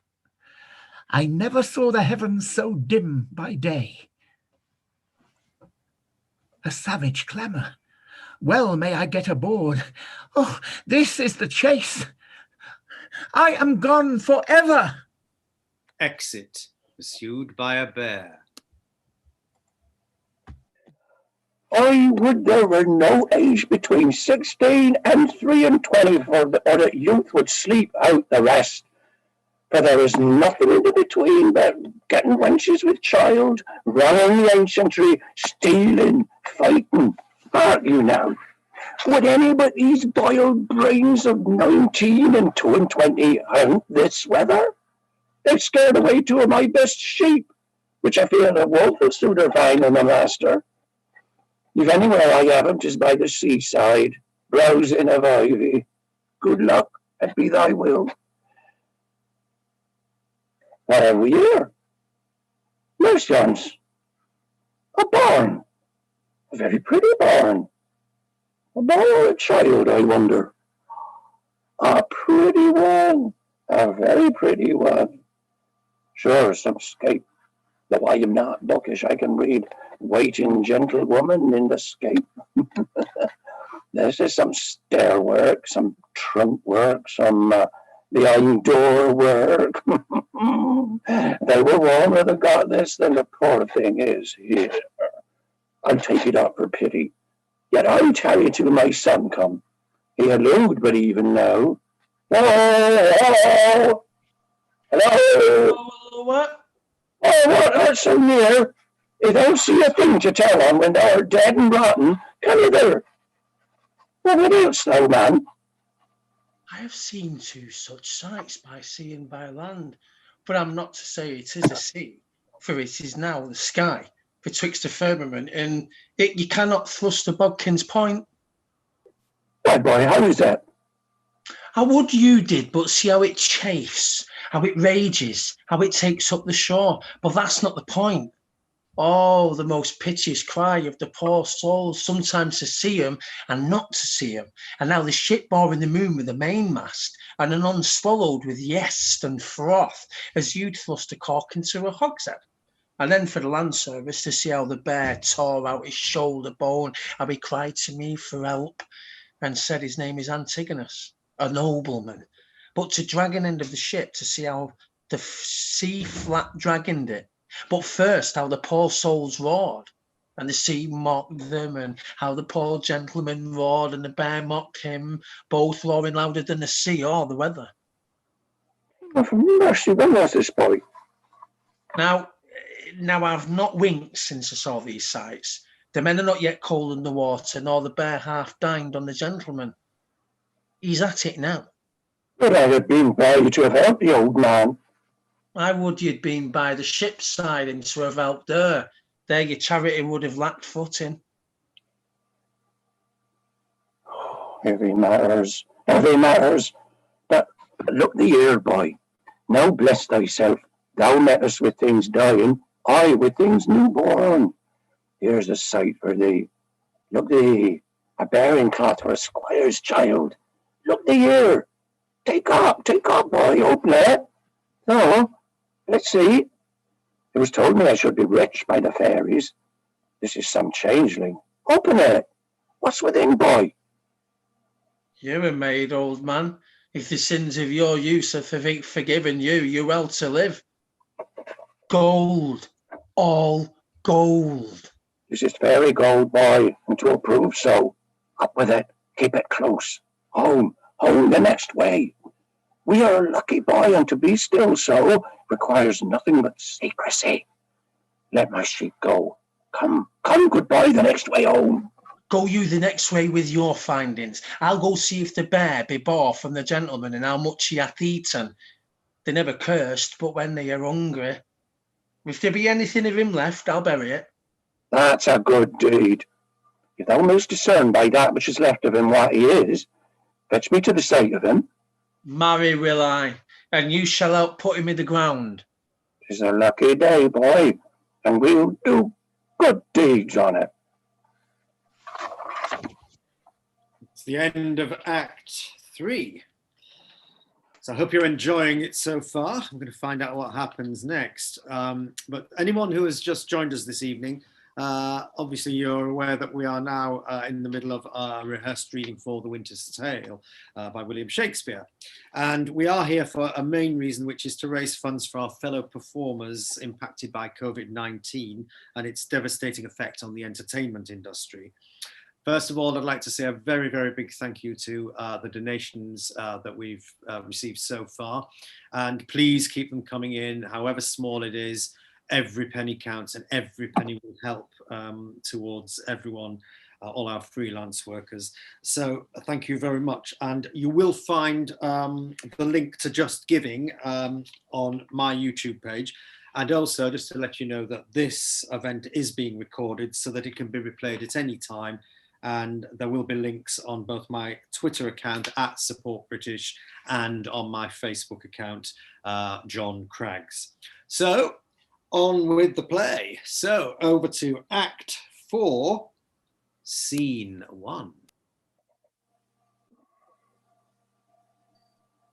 I that please some try all, both joy and terror, of good and bad, that makes and unfolds error. Now take upon me in the name of time to use my wings, impute it not a crime to me or my swift passage that I slide o'er 16 years and leave the growth untried of that wide gap, since it is in my power to overthrow law and in one self-born hour to plant and overwhelm custom. Let me pass the same I am ere ancient's order was, or what is now received, I witness to the times that brought them in. So shall I do to the freshest things now reigning, and make stale the glistering of the present, as my tale now seems to it. Your patience this allowing, I turn my glass and give my scene such growing as you have slept between. Leontes leaving, the effects of his fond jealousies so grieving that he shuts himself up. Imagine me, gentle spectators, that I now may be in fair Bohemia, and remember well, I mentioned a son of the king's, which Florizel I now name to you, and with speed so pace to speak of Perdita, now grown in grace, equal with wandering. What of her ensues, I list not prophecy, but let time news be known when 'tis brought forth, a shepherd's daughter, and what to her adheres which follows after. Is the argument of time? Of this allow, if ever you have spent time worse ere now. If never, yet that time himself doth say, he wishes earnestly, you never may. Act 4, Scene 2, Bohemia, the Palace of Polixenes. I pray thee, good Camillo, be no more importunate. 'Tis a sickness denying thee anything, a death to grant this. It is 15 years since I saw my country. Though I have for the most part been aired abroad, I desire to lay my bones there. Besides, the penitent king, my master, hath sent for me, to whose feeling sorrows I might be some allay, or I ween to think so, which is another spur to my departure. As thou lovest me, Camillo, wipe out not the rest of thy services by leaving me now. The need I have for thee, thine own goodness hath made. Better not to have had thee than thus to want thee. Thou having made me businesses which none without thee can sufficiently manage, must either stay to execute them thyself, or take away with thee the very services thou hast done, which, if I have not enough considered, as too much I cannot, to be more thankful to thee shall be my study, and my profit therein, the heaping friendships of that fatal country, Sicilia. Prithee, speak no more, whose very naming punishes me with remembrance of that penitent, as thou callest him, and reconciled king. My brother,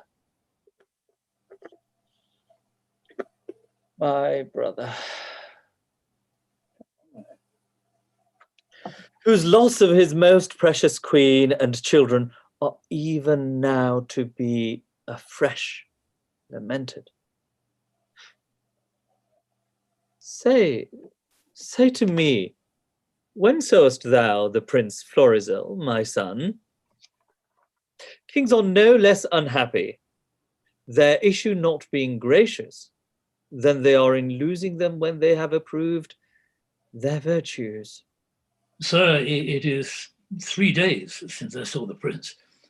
What his happier affairs may be are to me unknown, but I have missingly noted he is of late much retired from court, and is less frequent to his princely exercises than formerly he hath appeared. I have considered so much, Camillo. So far that I have eyes under my service which look upon his removedness, from whom I have this intelligence. He is seldom from the house of a most homely shepherd, a man, they say, from very nothing and beyond the imagination of his neighbours, is grown into an unspeakable estate. I have heard, sir, of such a man who hath a daughter of most rare note. The report of her is extended more than can be thought to begin from such a cottage. That's likewise my intelligence, but I fear the angle that plucks our son thither.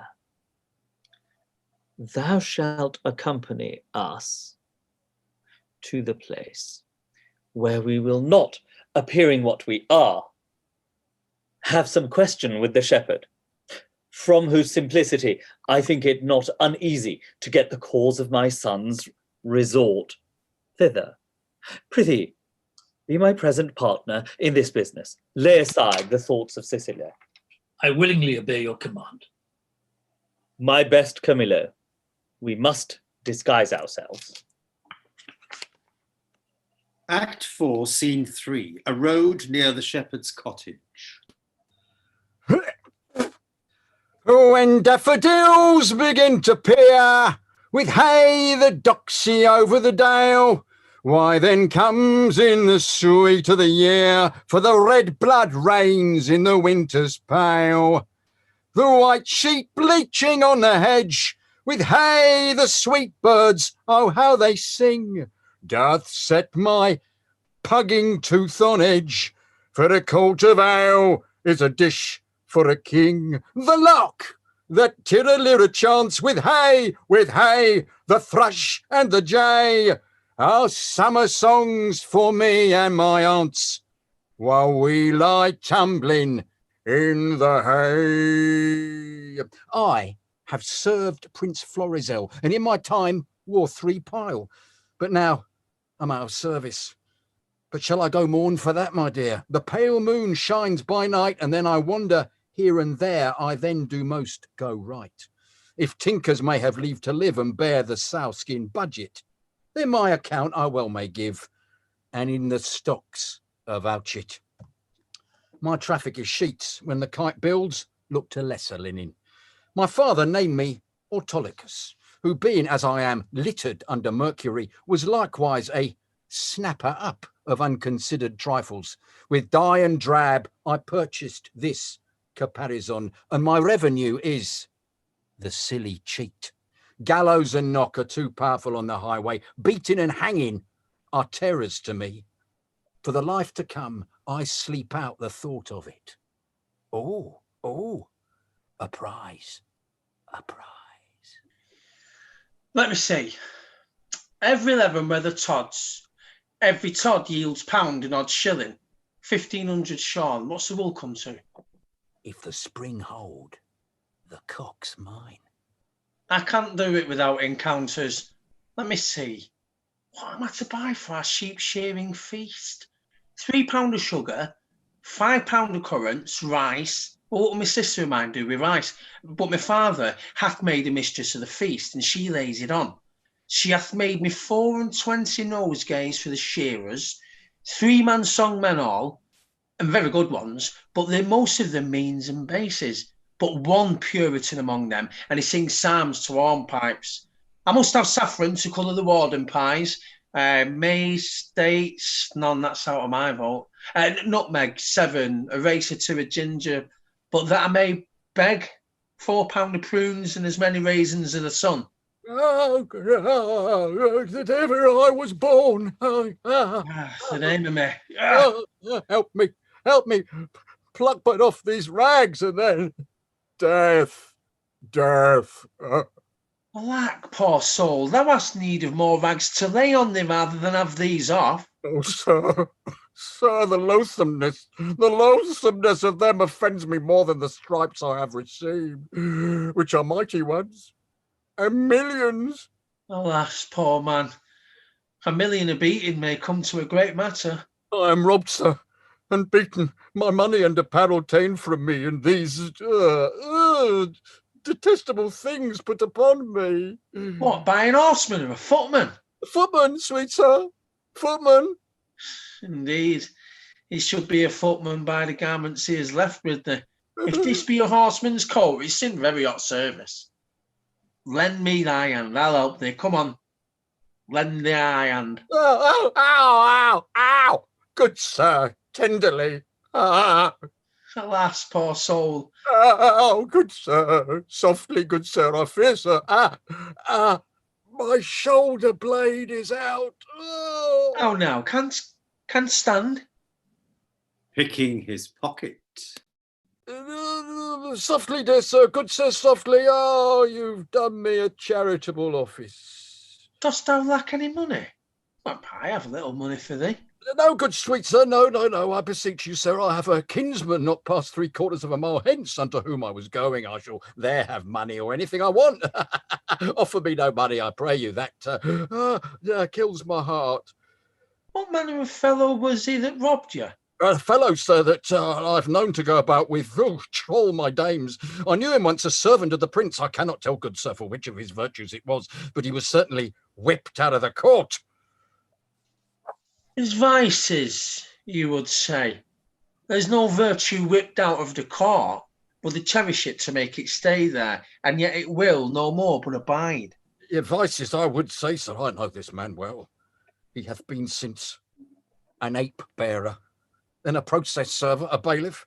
Then he compassed a motion of the prodigal son, and married a tinker's wife within a mile where my land and living lies. And having flown over many knavish professions, he settled only in rogue. Some call him Autolycus. Out upon him, prig, for my life, prig. He haunts wakes, fairs, and bear baitings. Very true, sir, he. That's the rogue that put me into this apparel. Not a more cowardly rogue in all Bohemia. If you had but looked big and spit at him, he'd have run. I must confess to you, so I'm no fighter. I'm false of heart that way, and that he knew, I warrant him. How do you know now? Oh, sweet sir, much better than I was. Oh, I can stand and walk. I will even take my leave of you and pace softly towards my kinsman's. Shall I bring thee on the way? No, good face, sir. No, sweet sir. Then fare thee well. I must go buy spices for our sheep shearing. Oh, prosper you, sweet sir.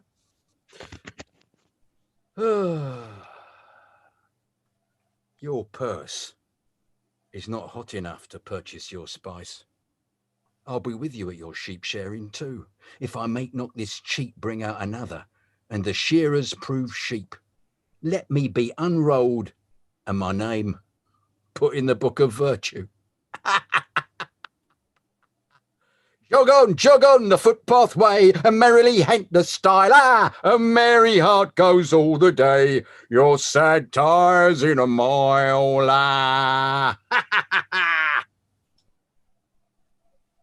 Act 4, Scene 4. The Shepherd's Cottage. These your unusual weeds to each part of you do give a life. No shepherdess, but Flora, peering in April's front. This, your sheep shearing, is as a meeting of the petty gods, and you, the queen on't. Sir, my gracious lord, to try at your extremes it not becomes me. Oh, pardon that I name them. Your high self, the gracious Marco of the land, you have obscured with a swain's wearing, and me, poor lonely maid, most goddess-like pranked up, but that our feasts in every mess have folly, and the feeders digest it with a custom. I should blush to see you so attired. Sworn, I think, to show myself a glass. I bless the time when my good falcon made her flight across thy father's ground. Now Jove afford your cause. To me the difference forges dread. Your greatness hath not been used to fear. Even now I tremble to think your father, by some accident, should pass this way as you did. Oh, the fates! How would he look to see his work so noble vilely bound up? What would he say? Or how should I, in these borrowed flaunts, behold the sternness of his presence? Apprehend nothing but jollity. The gods themselves, humbling their deities to love, have taken the shapes of beasts upon them. Jupiter became a bull and bellowed, the green Neptune a ram and bleated, and the fire-robed god, golden Apollo, a poor humble swain, as I see now. Their transformations were never for a piece of beauty rarer, nor in a way so chaste, since my desires run not before mine honour, nor my lusts burn hotter than my faith. Oh, but sir, your resolution cannot hold. When 'tis opposed, as it must be, by the power of the king, one of these two must be necessities, which then will speak that you must change its purpose, or I, my life. Thou, dearest Perdita, with these forced thoughts I prithee darken not the mirth of the feast, or I'll be thine, my fair, or not my father's. For I cannot be mine own, nor anything to any, if I be not thine. But this I am most constant. Though destiny say no, be merry, gentle. Strangle such thoughts as these with anything that you behold the while. Your guests are coming. Lift up your countenance, as it were the day of celebration of that nuptial which we two have sworn shall come. O Lady Fortune, stand your auspicious. See, your guests approach. Address yourself to entertain them sprightly, and let's be red with mirth. Hey, daughter, when my old wife lived, upon this day she was both butler, pantler, cook, both dame and servant, welcomed all, served all, would sing her song and dance her turn, now here at upper end of the table, now in the middle, on his shoulder, and on his, her face afire with labour, and the thing she took to quench it, she would to each one say, you are retired as if you were a feasted one, and not the hostess of the meeting. Pray you, bid these unknown friends to us welcome, for it is a way to make us better friends, more known. Come, quench your blushes and present yourself that which you are, mistress of the feast. Come on, and bid us welcome to your sheep shearing, as your good flock shall prosper. Sir, welcome. It is my father's will I should take on the most hotis of the day. You're welcome, sir. Give me those flowers there, Dorcas. Revern, sir, for you there's rosemaries and rue. These keep seeming and savour all winter long. Grace and remembrance to be you both, and welcome to our shearing. Shepherdess, a fair one you are. Well, you fit our ages with flowers of winter. Sir, the year growing ancient, not yet on summer's death, nor on the birth of trembling winter. The fairest flower o'er the season are our carnations and street gillibards, which some call nature's bastards. Of that kind are rustic gardens barren, and I care not to get slips of them. Wherefore, gentle maiden, do you neglect them? For I've heard it said there is an art which in their peakness shares with great creative nature. Say there be, yet nature is made better by no mean, but nature makes that mean. So, over that art, which you say adds to nature, is an art that nature makes.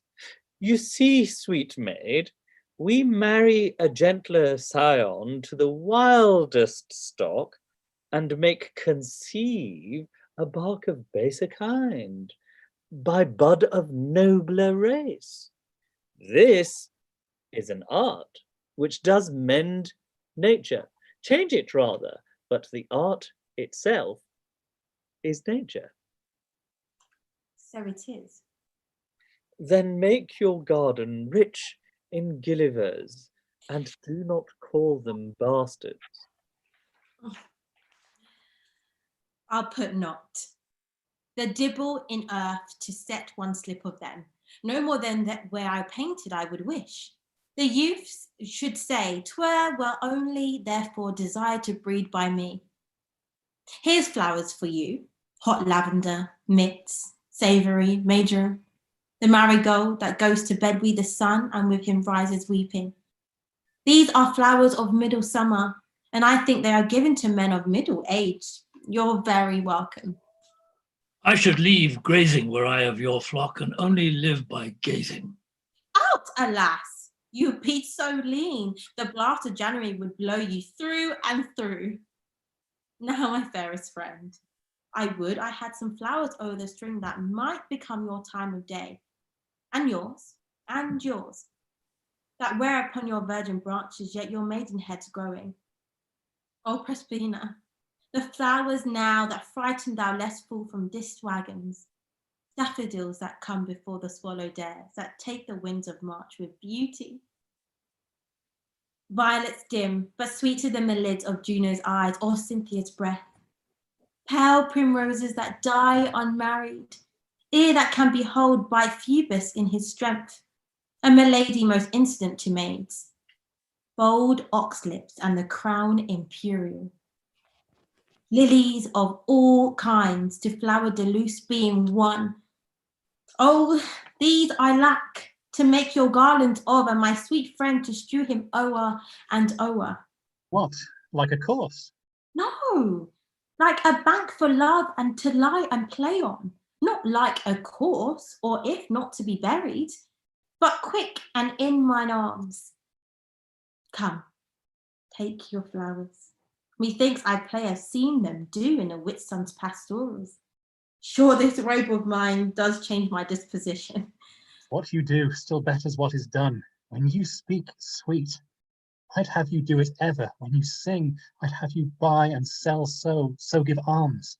Pray so, and for the order in your affairs, to sing them too. When you do dance, I wish you a wave of the sea, that you might ever do. Nothing but that. Move still so, but own no other function, each your doing. So singular in each particular, crowns what you are doing in the present deed, that all your acts are queens. Your praises are too large, but that your youth and the true blood which peepeth fairly throughout do plainly give you out an unstained shepherd. With wisdom I might fear my doricles, you wooed me the false way. I think you have as little skill to fear as I have to purpose, to put you to it. But come, our dance, I pray. Your hand, my Perdita, so turtles pair that never mean to part. I'll swear for him. This is the prettiest low-born lass that ever ran on the green sward. Nothing she does or seems, but smacks of something greater than herself. Too noble for this place. He tells her something that makes her blood look out. Good sooth. She's the queen of curds and cream. Come on, strike up. Mopser must be your mistress. Marry garlic to mend her kissing with. Now, in good time. Not a word, not a word. We stand upon our manners. Come, strike up. Pray, good shepherd, what fair swain is this which dances with your daughter?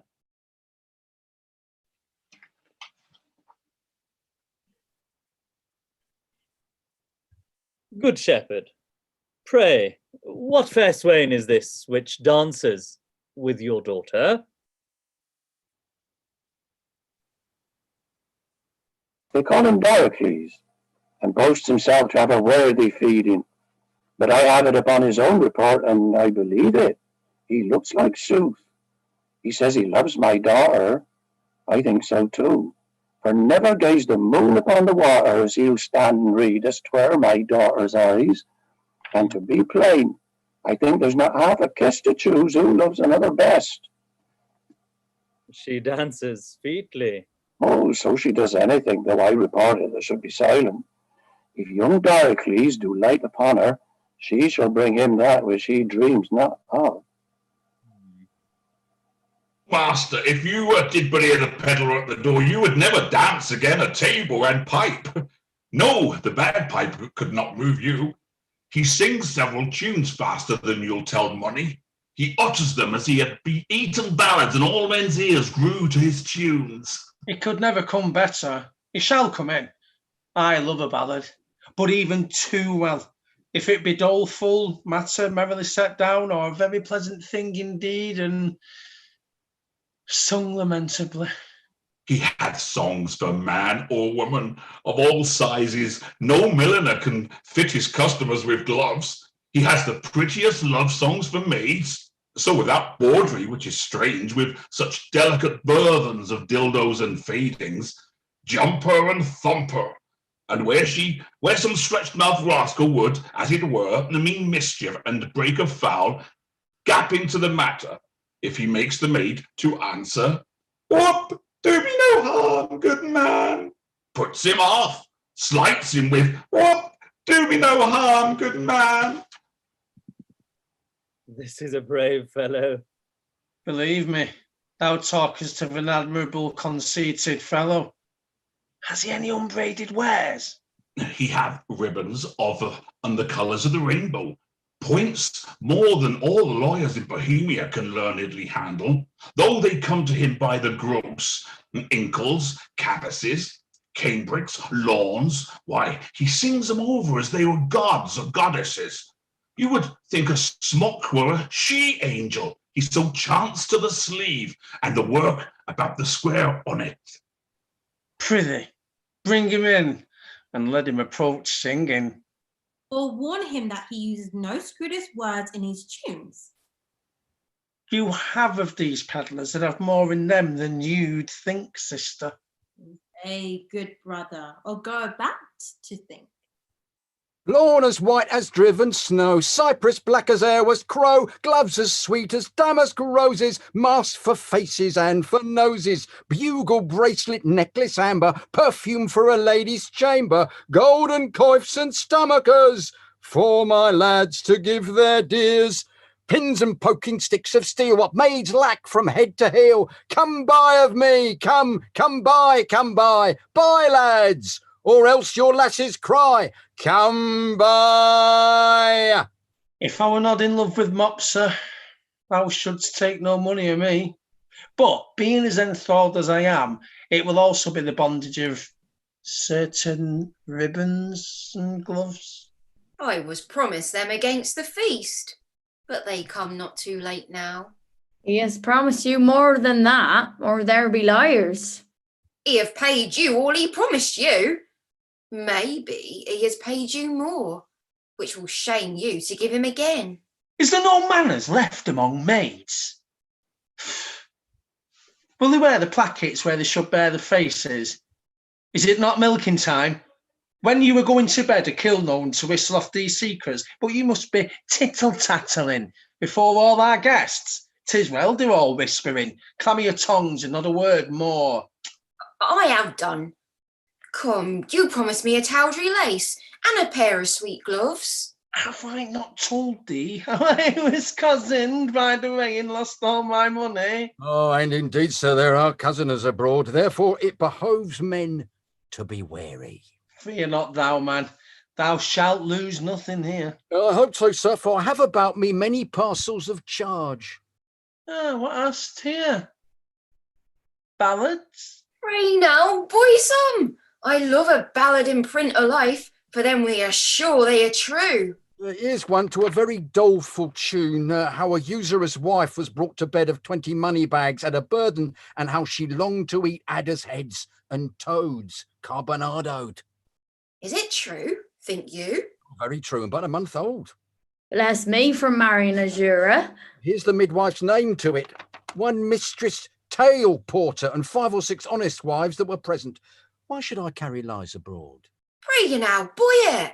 Come on, lay it by and let's first see more ballads. We'll buy the other things anon.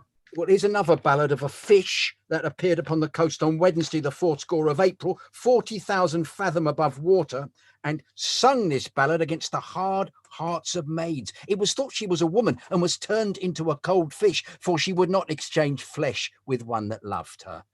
The ballad is very pitiful and as true. Is it true too, think you? 5 justices hand at it, and witnesses more than my pack will hold. Lay it by too. Another. Oh, yeah, this is a merry ballad, but a very pretty one. Let's have some merry ones. Well, this is a passing merry one, and goes to the tune of 2 maids wooing a man. There's scarce a maid westward, but she sings it. 'Tis in request, I can tell you. We can both sing it. If thou bear a part, thou shalt hear 'tis in 3 parts. We had the tune on a month ago. I can bear my part. You must know 'tis my occupation. Have had it with you. Get you hence, for I must go where it fits not you to know. Whither? Oh, whither? Whither? It becomes thy oath full well, thou to me thy secrets tell. Me too. Let me go thither. Or thou goest to the orange ore mill. If to either thou dost ill. Neither. What, neither? Neither. Thou hast sworn my love to be. Thou hast sworn it more to me. Then whither goest? Say whither. We'll have this song out and on by ourselves.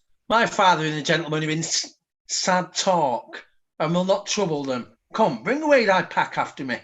Wenches, I'll buy for you both. Pedlar, let's have the first choice. Follow me, girls. And you shall pay well for them. Will you buy any tape or lace for your cape, my dainty duck, my dearer? Any silk, any thread, any toys for your head of the newest and finest wearer? Come to the pedlar, money's a meddler, that doth utter all men's wearer. Master, there is 3 carters, 3 shepherds, 3 neat herds, 3 swine herds that have made themselves all men of hair. They call themselves saltiers. and they have a dance which the wenches say is a galome free of gambles, because they are not in't, but they themselves are the mind, if it be not too rough for some, that they know little but bowling. It will please plentifully. Why, we will none on. Here's been too much only foolery already. I know, sir, we weary you. You weary those that refresh us. Pray, let's see these 4 threes of herdsmen. 1-3 of them, by their own report, sir, hath danced before the king, and not the worst of the 3, but John's 12 foot and a half by the squire. Leave your prating, since these good men are pleased. Let them come in, but quickly now. Why, they stay at doors, sir. Oh, Father, you'll know more of that hereafter. Is it not gone too far? 'Tis time to part them. He's simple and tells much. How now, fair shepherd? Your heart is full of something that does take your mind from feasting. Sooth, when I was young and handed love as you do, I was wont to load my she with knacks. I would have ransacked the peddler's silken treasury and have poured it to her acceptance. You have let him go, and nothing martyred with him. If your last interpretation should abuse and call this your lack of love or bounty, you were straitened for a reply, at least if you make a care of happy holding her. I know she prizes not such trifles as these are. Gifts she looks from me are packed and locked up in my heart, which I have given already, but not delivered. Oh, hear me breathe my life before this ancient sir, who it should seem hath sometime loved. I take thy hand, this hand as soft as dove's down and white as it. Or Ethiopian's tooth, or the fan snow that's bolted by the northern blasts twice o'er. What follows this? How prettily the young swain seems to wash. The hand was fair before. I have put you out. But to your protestation, let me hear what you profess. Do, and be witness to it. And this, my neighbour too? And he and more, and he and men, the earth, the heavens, and all. But were I crowned the most imperial monarch, thereof most worthy were I the fairest youth that ever made I swerve, and force and knowledge more than ever man's, I would not prize them without her love, for her employ them all, commend them and condemn them to her service, or to their own perdition. Fairly offered, fairly offered. This shows sound affection. But my daughter, say you the like to him?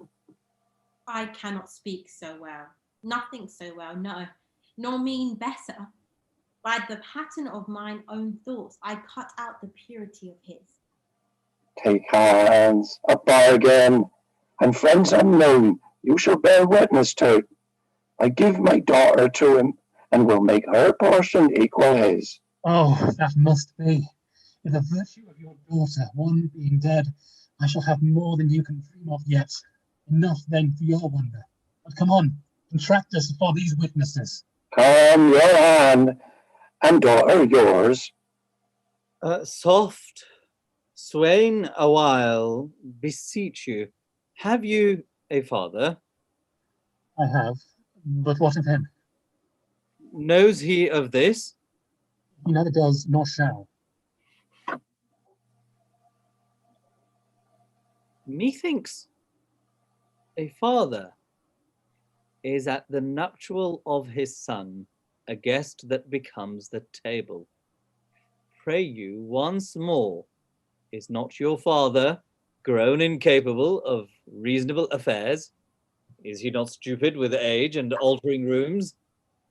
Can he speak? Hear? Know man from man?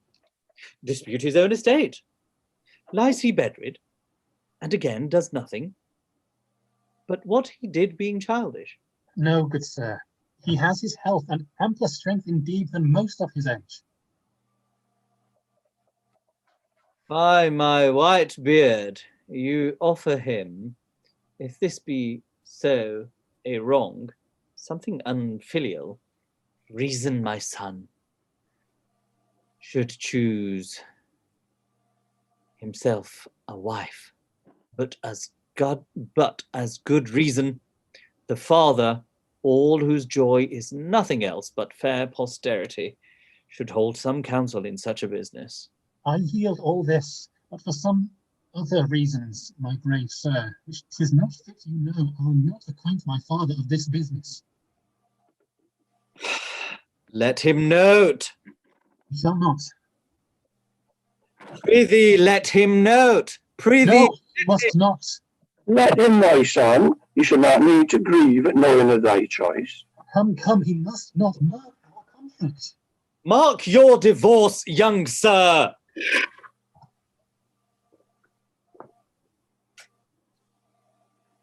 Whom son I dare not call, thou art too base to be acknowledged. Thou art a sceptre's heir, thus that affectest a sheep hook. Thou old traitor, I am sorry that by hanging thee I can but shorten thy life 1 week, and thou fresh piece of excellent witchcraft, who of force must know the royal fool thou copest with. Oh my God!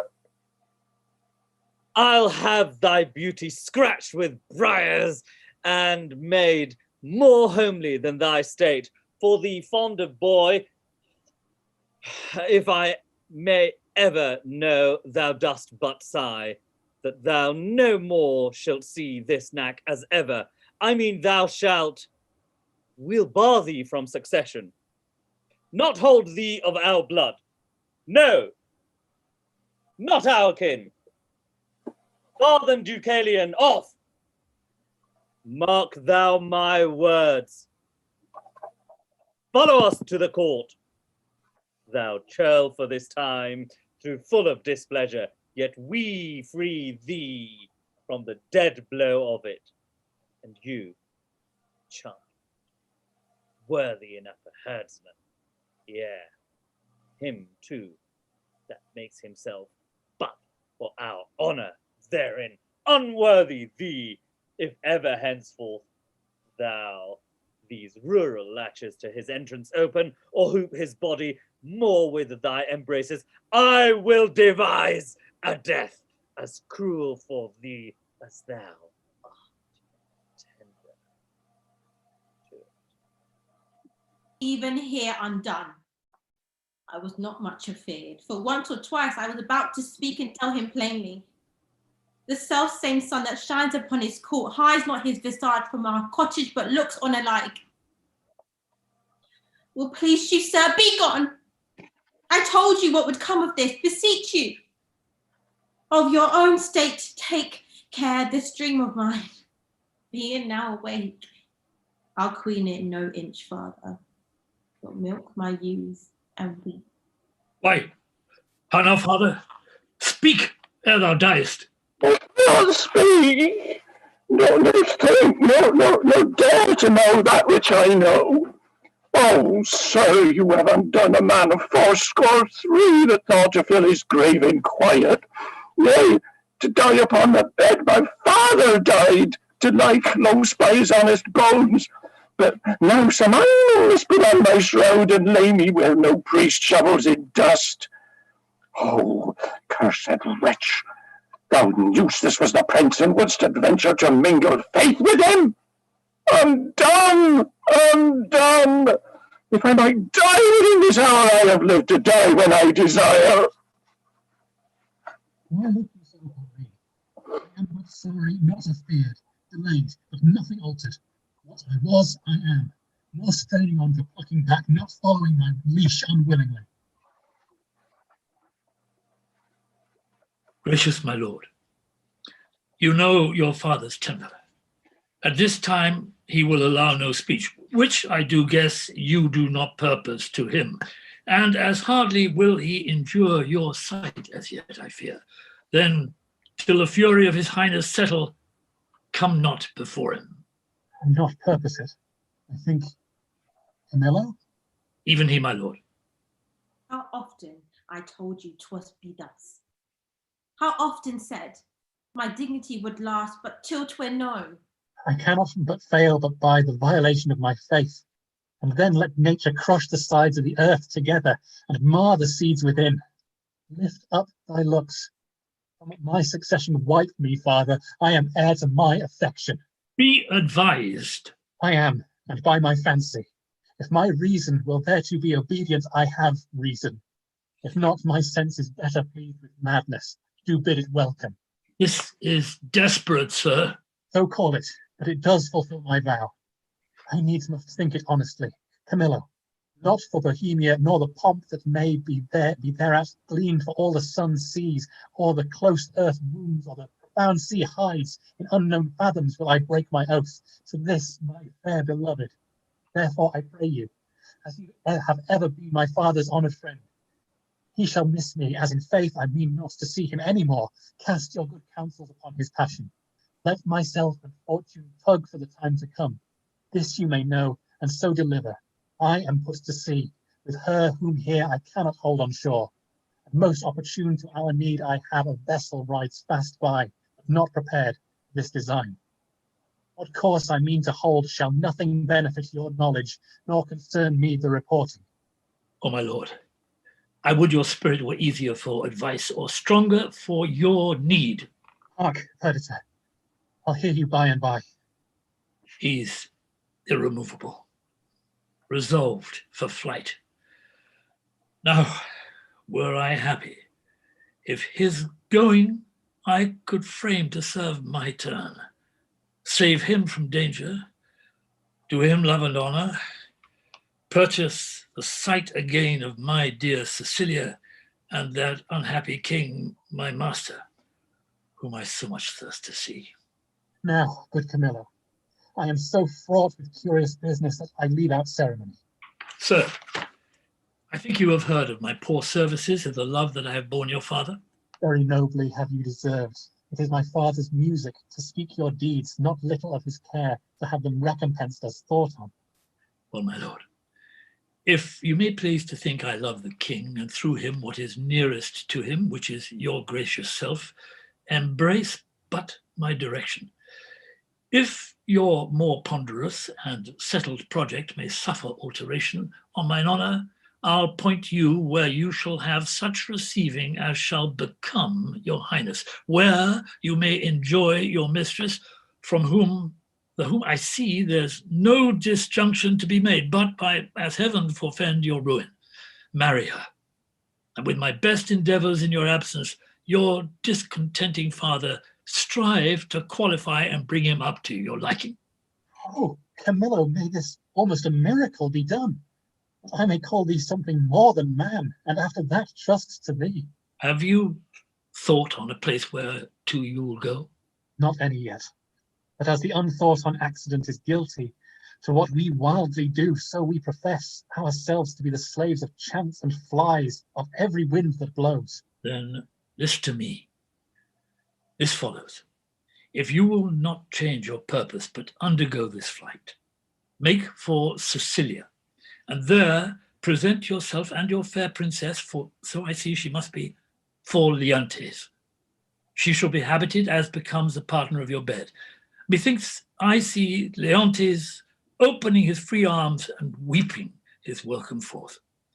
Asks thee the son for forgiveness as 'twere in the father's person.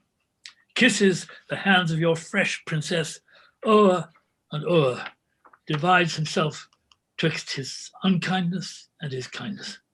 The one he chides to hell and bids the other grow faster than thought or time.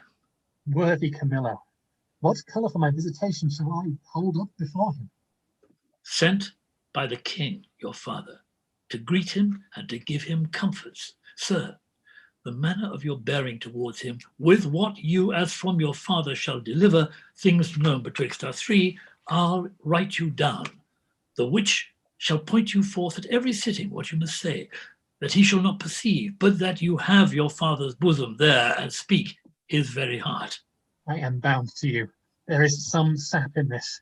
A cause more promising than a wild dedication of yourselves to unpathed waters, undreamed shores, most certain miseries enough. No hope to help you, but as you shake off one to take another. Nothing so certain as your anchors, who do their best office if they can but stay you where you'll be loath to be. Besides, you know prosperity is the very bond of love, whose fresh complexion and whose heart together affliction alters.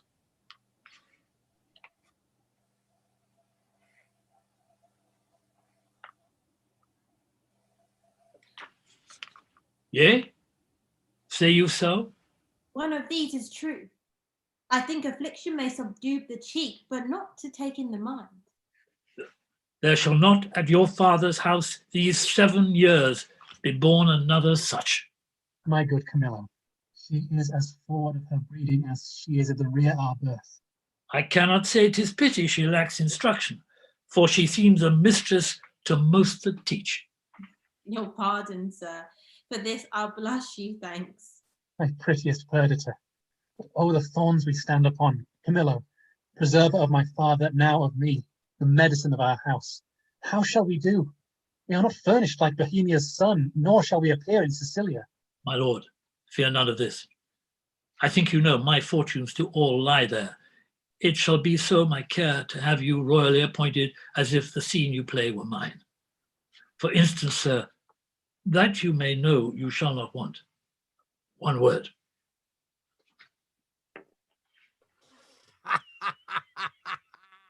What a fool honesty is, and trust his sworn brother, a very simple gentleman. I have sold all my trumpery, not a counterfeit stone, not a ribbon, glass, pomander, brooch, table book, ballad, knife, tape, glove, shoe tie, bracelet, horn ring, to keep my pack from fasting. They throng who should buy first, as if my trinkets had been hallowed and brought a benediction to the buyer, by which means I saw whose purse was best in picture, and what I saw to my good use I remembered. My clown, who wants but something to be a reasonable man, grew so in love with the wench's song that he would not stir his pitty-toos till he had both tune and words, which so drew the rest of the herd to me that all their other senses stuck in ears. You might have pinched a placket. It was senseless. 'Twas nothing to geld a codpiece of a purse.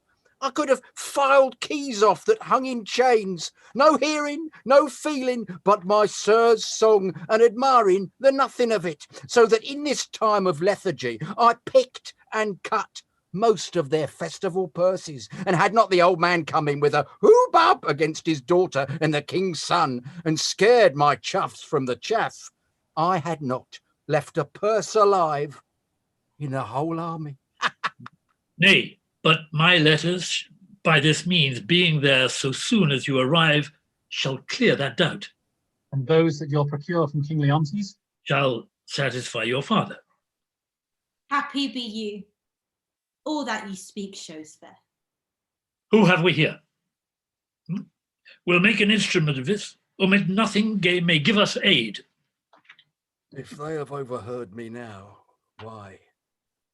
Hang on. Hi, how now, good fellow? Why shakest thou so? Fear not, man. There's no harm intended to thee. I am a poor fellow, sir. Why, be so still. Here's nobody will steal that from thee. Yet, for the outside of thy poverty, we must make an exchange. Therefore, discase thee instantly. Thou must think there's a necessity to it, and change garments with this gentleman. Though the pennyworth on his side be the worst, yet hold here. Here's some boot. I am a poor fellow, sir. I know ye well enough. Nay, prithee, dispatch. The gentleman is half flayed already. Are you in earnest, sir? I smell the trick on't. Batch, I prithee. Indeed, I have had earnest, but I cannot with conscience take it. Unbuckle, unbuckle. Fortunate mistress, let my prophecy come home to ye. You must retire yourself into some covert, take your sweetheart's hat and pluck it o'er your brows, muffle your face, dismantle you, and as you can, disliken the truth of your own seeming, that you may, for I do fear eyes over, to shipboard get undescried. I see the place so lies, that I must bear a part. No remedy. Have you done that? Should I now meet my father, he would not call me son. Nay, you shall have no hat. Come, lady. Farewell, my friend. Adieu, sir. Oh, Perdita, what have we twain forgot? Pray you a word. What I do next shall be to tell the king of this escape and whither they are bound. Wherein my hope is I shall so prevail to force him after, in whose company I shall review Cecilia, for whose sight I have a woman's longing. Fortune speed us. Thus we set on, Camillo, to the seaside. The swifter speed, the better. I understand the business. I hear it. To have an open ear, a quick eye, and a nimble hand is necessary for a cutpurse. A good nose is requisite also to smell out work for the other senses. I see this is the time that the unjust man doth thrive. What an exchange had this been without boot? What a boot is here with this exchange? Sure the gods do this year connive at us, and we may do anything extemporary. The prince himself is about a piece of iniquity, stealing away from his father with his clog at his heels. If I thought it were a piece of honesty to acquaint the king withal, I would not do it.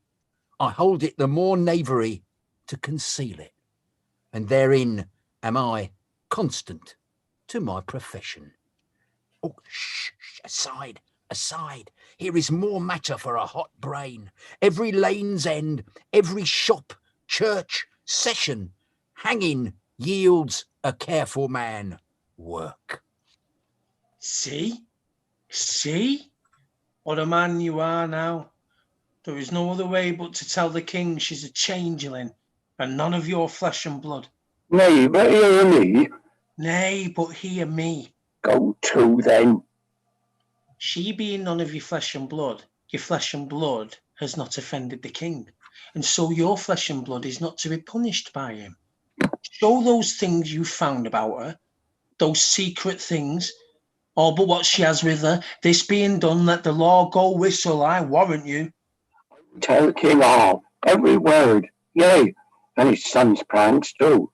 Oh, I may say, is no honest man, neither to his father nor to me, to go about to make me the king's brother-in-law. Indeed. Brother-in-law was the farthest off you could have been to him. And then your blood had been the dearer by I know how much an ounce. Very wisely, puppies. Well, let us to the king. There is that in this fellow will make him scratch his beard. I know not what impediment this complaint may be to the flight of my master. Pray heartily he be at the palace. Though I'm not naturally honest, I am so sometimes by chance. Let me pocket up my peddler's excrement. Takes off his false beard. Hello, rustics. Whither are you bound? To the palace, and it like your worship. Your affairs there, what, with whom, the condition of that fardel, the place of your dwelling, your names, your ages, of what having, breeding, and anything that is fitting to be known, discover. We are but plain fellows, sir. A lie, you are rough and hairy.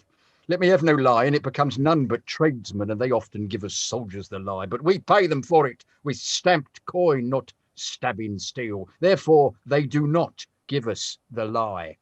Your worship had like to have given us one, if you had not taken yourself of the manor. Are you a courtier, and like you, sir? Whether it like me or no, I am a courtier. Seest thou not the air of the court in these enfoldings? Hath not my gait in it the measure of the court? Receives not thy nose court odour from me? Reflect I not on thy baseness, court contempt? Thinkest thou, for that I insinuate or tose from thee thy business, I am therefore no courtier? I am courtier, cap a pay, and one that will either push on or pluck back thy business there. Whereupon I command thee to open thy affair. My business, sir, is to the king. What advocate hast thou to him? I know not, and like you. Advocates to court word for a pheasant. So you have none? No, none, sir. I have no pheasant, cart, nor a hen. Oh, blessed are we that are not simple men. Yet nature might have made me as these are. Therefore, I will not disdain. This cannot be but a great courtier. His garments are rich, but he wears them not handsomely. He seems to be the more noble in being fantastical. A great man, I'll warrant. I know by the picking of one's teeth. The fardel there. What's in the fardel? Wherefore that box? Oh, no, sir. There lie such secrets in this fardel and box, which none must know but the king, and which he shall know within this hour if I may come to the speech of him. Age, thou hast lost thy labour.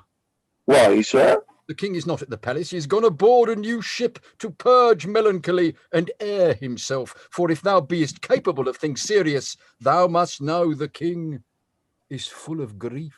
So 'tis said, sir, about his son that should have married a shepherd's daughter. If that shepherd be not in hand fast, let him fly. The curses he shall have, the tortures he shall feel, will break the back of man, the heart of monster. Think you so, sir? Not he alone shall suffer what wit can make heavy and vengeance bitter, but those that are germane to him, though removed 50 times, shall all come under the hangman, which though it be great pity, yet it is necessary. An old sheep-whistling rogue, a ram tender, to offer to have his daughter come into grace. Some say he shall be stoned, but that death is too soft for him. Say I draw our throne into a sheepcote. All deaths are too few. The sharpest, too easy. Has the old man there a son, sir, do you hear? And like you, sir? Oh, he has a son who shall be flayed alive, then anointed over with honey, set on the head of a wasp's nest, then stands till he be 3/4 and a dram dead, then recovered again with aqua vitae or some other hot infusion, then raw as he is, and in the hottest day prognostication proclaims, shall he be set against a brick wall, the sun looking with a southward eye upon him, where he is to behold him with flies blown to death. But what talk we of these traitory rascals, whose miseries are to be smiled at, their offences being so capital? Tell me, for you seem to be honest plain men, what have you to the king, being something gently considered? I'll bring you where he is aboard, tender your persons to his presence, whisper him in your behalfs, and if it be in man besides the king to effect your suits, here is man to do it. He seems to be of great authority. Close with him, give him gold, and through authority be a stubborn bear. Yet he is oft led by the nose with gold. Show the inside of your purse to the outside of his hand, and no more ado. Remember, stoned and flayed alive. Please you, sir, to undertake the business for us. Here is that gold I have. I'll make it as much more, and leave this young man in pawn till I bring it you. After I have done what I promised? Aye, sir. Well, give me the moiety. And are you a party in this business? In some sort, sir, but though my case be a pitiful one, I hope I shall not be flayed out of it. Oh, that's the case of the shepherd's son. Hang him. He'll be made an example. Comfort, good comfort. We must to the king and show our strange sights. He must know 'tis none of your daughter nor my sister we are gone else, sir. I will give you as much as this old man does when the business is performed, and remain, as he says, your pawn till it be brought to you. I will trust you. Walk before toward the seaside. Go on the right hand. I will but look upon the hedge and follow you. We are blessed in this man, as I may say. Even blessed. Yes, before, as he bids us, he was provided to do us good. Oh. If I had a mind, to be honest, I see fortune would not suffer me. She drops booties in my mouth. I am courted now with a double occasion, gold and a means to do the prince my master good, which who knows how that may turn back to my advancement. I will bring these 2 moles, these blind ones, aboard him. If he think it fit to shore them again, and that the complaint they have to the king concerns him nothing, let him call me rogue for being so far officious. for I am proof against that title and what shame else belongs to it. To him will I present them. There may be matter in't. And that is the end of Act 4. Well, I hope you're enjoying this evening's performance of this rehearsed reading of The Winters Tale by an absolutely fantastic cast. If you have just joined us, just to let you know that we are here to raise funds for our fellow performers who have been impacted by the COVID-19, and it's really devastating all of people within the industry. First of all, a very, very big thank you to everybody that has donated so far. And please keep those donations coming in, however small. It can be £1, £2, £5, whatever you can afford. It's going to help somebody, whether it be paying a bill or whether it be paying for travel or food. So thank you very much so far. You will find the link to Just Giving, which is on the YouTube page. And this event is being recorded so that it can be replayed at any time. And the link will also be posted on my Twitter account, which is @supportbritish, and also on my Facebook page by the name of John Craggs. So thank you very much indeed. So spread the word, get people to watch this, and keep the money coming in. We're so grateful to every one of you. So on to the final act, and this is Act 5, Scene 1, a room in Leontes' palace.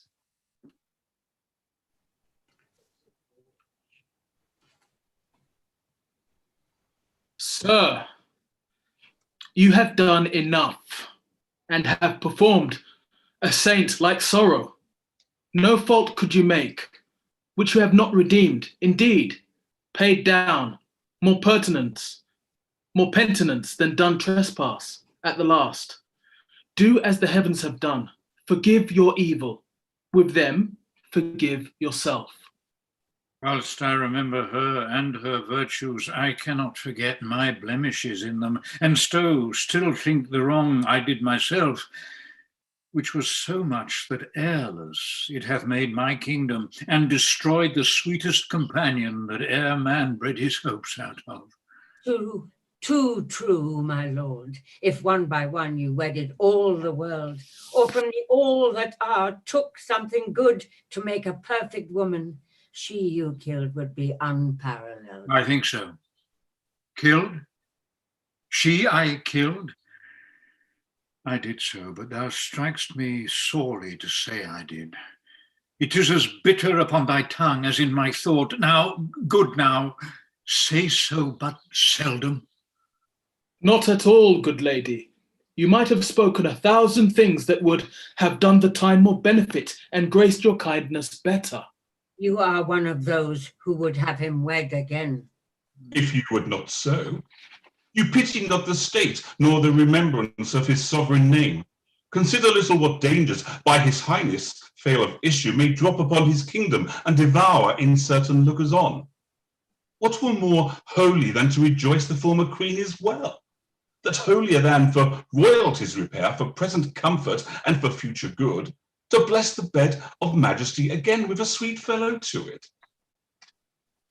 There is none worthy, respecting her that's gone.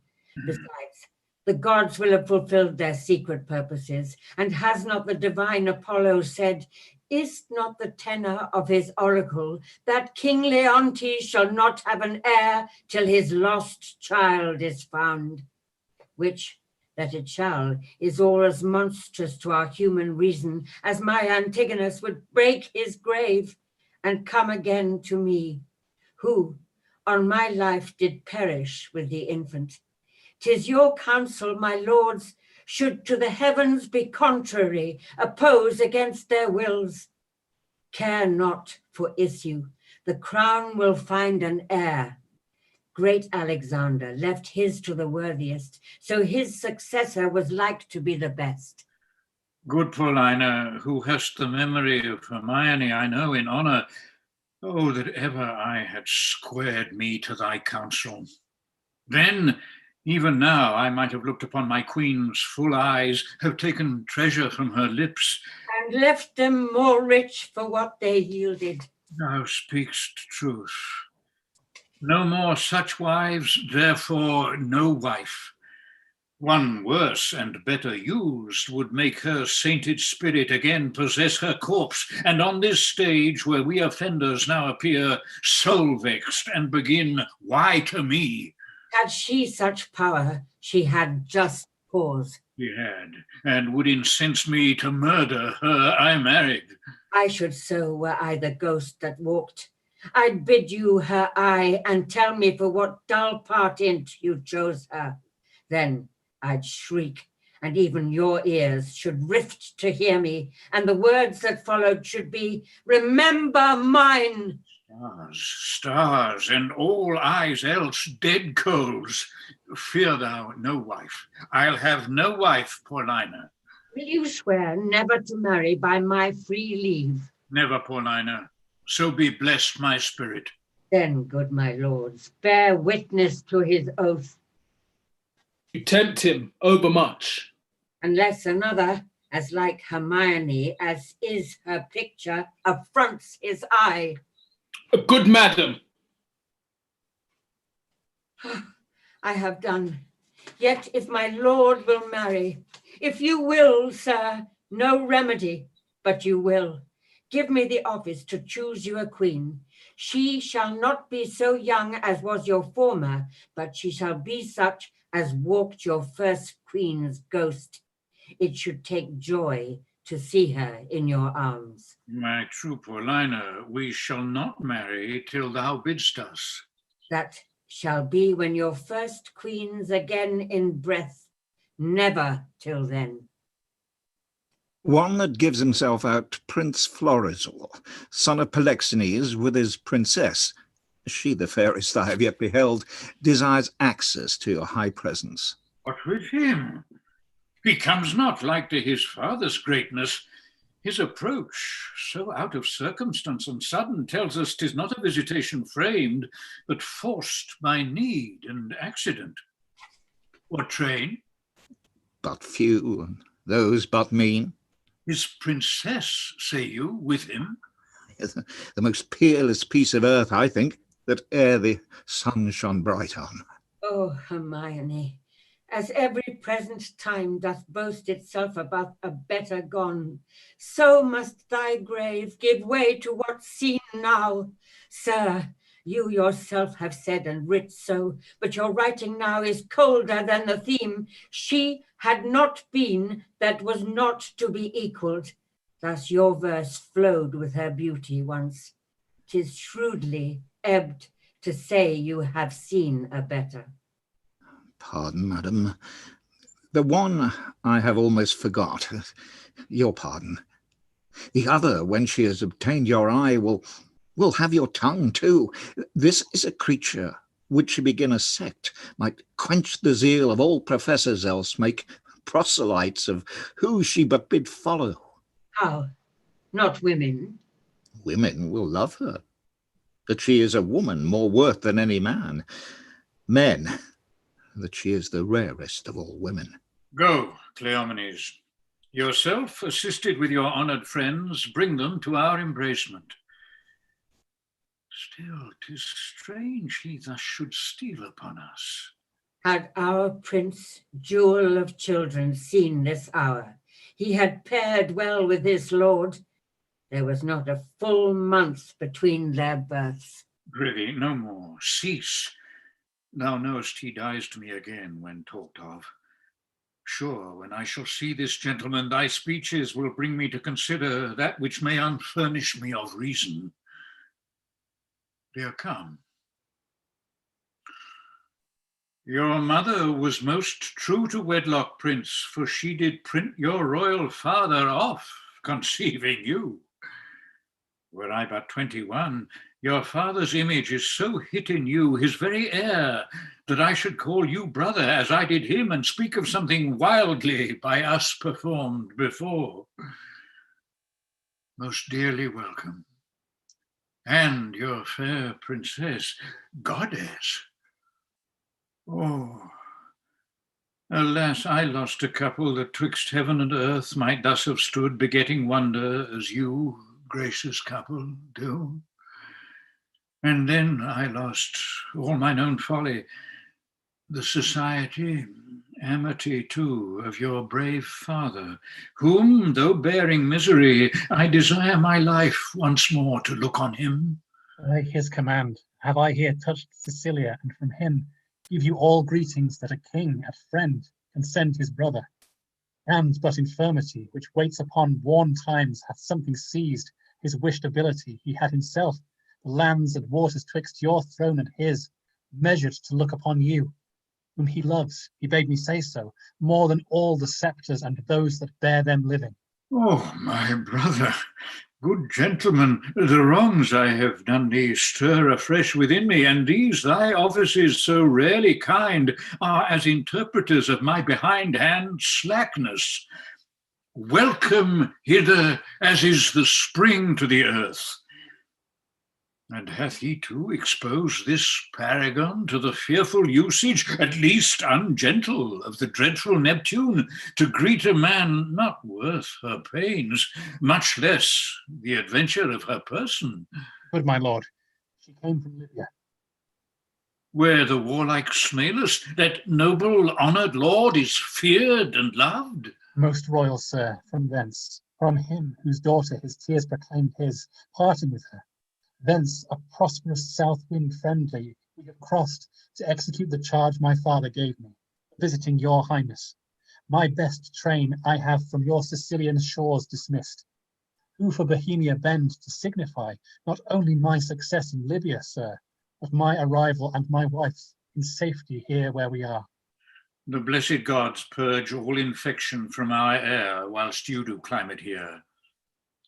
You have a holy father, a graceful gentleman, against whose person so sacred as it is I have done sin, for which the heavens, taking angry note, have left me Isulus. And your father's blessed, as he from heaven merits it, with you, worthy his goodness. What might I have been? Might I, as son and daughter, now have looked on such goodly things as you?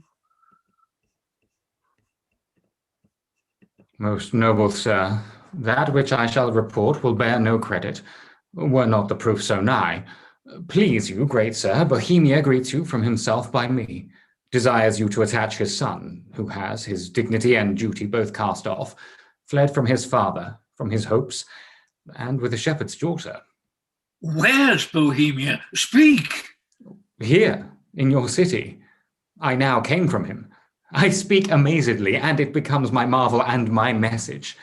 To your court, whilst he was hastening in the chase, it seems, of this fair couple, meets he on the way the father of this seeming lady and her brother, having both their country quitted with this young prince. Camillo has betrayed me, whose honour and whose honesty till now endured all weathers. Laid so to his charge. He's with the king, your father. Who? Camillo? Camillo, sir. I spake with him, who now has these poor men in question. Never saw I wretches so quake. They kneel, they kiss the earth, forswear themselves as often as they speak. Bohemia stops his ears and threatens them with divers deaths in death. Oh, my poor father. The heaven set spies upon us, will not have our contract celebrated. You are married? We are not, sir, nor are we like to be. The stars, I see, will kiss the valleys first, the odds for high and lows alike. My lord, is this the daughter of a king? She is, when once she is my wife. That once, I see, by your good father's speed, will come on very slowly. I am sorry, most sorry you have broken from his liking where you were tied in duty, and as sorry your choice is not so rich in worth as beauty that you might well enjoy her. Dear, look up. Though fortune, visible and enemy, should chase us with my father, power no jot hath she to change our loves. Beseech you, sir, remember since you owned no more to time than I do now, with thought of such affections, step forth mine advocate. At your request, my father will grant precious things as trifles. Would he do so? I'd beg your precious mistress, which she counts but a trifle. Sir, my liege, your eye has too much youth in't. Not a month before your queen died, she was more worth such gazes than what you look on now. I thought of her, even in these looks I made. But your petition is yet unanswered. I will to your father, your honour not overthrown by your desires. I am friend to them and you. Upon which errand I now go toward him. Therefore follow me and mark what way I make. Come, good my lord. Act 5, Scene 2, before Leontes' palace. Beseech you, sir, were you present at this relation? I was by at the opening of the fardel. Heard the old shepherd deliver the manner, how he found it. Whereupon, after a little amazedness, we were all commanded out of the chamber. Only this methought I heard the shepherd say, he found the child. I would most gladly know the issue of it. I make a broken delivery of the business, but the changes I perceived in the king and Camillo were the very notes of admiration. They seemed almost, with staring on one another, to tear the cases of their eyes. There was speech in their dumbness, language in their very gesture. They looked as they had heard of a world ransomed, or one destroyed. A notable passion of wonder appeared in them. But the wisest beholder that knew no more but seeing could not say if the importance were joy or sorrow. But in the extremity of one, it needs be. Ah, here comes a gentleman that haply knows more. The news, Rogero. Nothing but bonfires. The oracle is fulfilled. The king's daughter is found. Such a deal of wonder is broken up within this hour that ballad makers cannot be able to express it. Here comes the Lady Paulina Stewart. He can deliver you more. How goes it now, sir? This news, which is called true, is so like an old tale that the verity of it is in strong suspicion. Has the king found his heir? Oh, most true. If ever the truth were pregnant by circumstance, that which you'll hear, you'll swear, you'll see. There is such unity in the proofs. The mantle of Queen Hermione's, her jewel about the neck of it, the letter of Antigonus found with which they know to be his character, the majesty of creature in resemblance of the mother, the affection of nobleness which nature shows above her breeding, and many other evidences proclaim her with all certainty to be the king's daughter. Did you see the meeting of the two kings? No. Then you have lost a sight, which was to be seen cannot be spoken of. There you might have beheld one joy crown another, so in such manner that it seemed sorrow wept to take leave of them, for they joy waded in tears. There was casting up of eyes, holding up of hands, with countenances of such distraction that they were known by the garment and not by the favour. Our king, being ready to leap out of himself for joy his found daughter, as that joy were now become a loss, cries, "Oh, thy mother, thy mother!" Then asks Bohemia forgiveness, then embraces his son-in-law, then again worries his daughter with clipping her, and now he flanks the old shepherd which stands by like a weather-beaten conduit of many kings' reigns. Oh, I have never heard of such another encounter, which lames report to follow it, and none does description to do it. What, pray you, became of Antigonus, that carried hence the child? Oh, like an old tale still, which will have to matter rehearsed, though credit be asleep and not an ear open. He was torn to pieces with a bear. This avouches the shepherd's son, who has not only his innocence, which seems much to justify him, but a handkerchief and rings of that Paulina knows. What became of the bark and his followers? Oh, wrecked the same instant of their master's death, and in the view of the shepherd, so that all instruments which aided to expose the child were even then lost when it was found. But, The noble combat that twixt joy and sorrow was fought in Paulina. Yet one eye declined for the loss of her husband, another elevated that the oracle was fulfilled. She lifted the princess from the earth and so locks her in embracing as if she would pin her to her heart. She might no more be in danger of losing. The dignity of this act was worth the audience of kings and princes, for by such was it acted. Oh,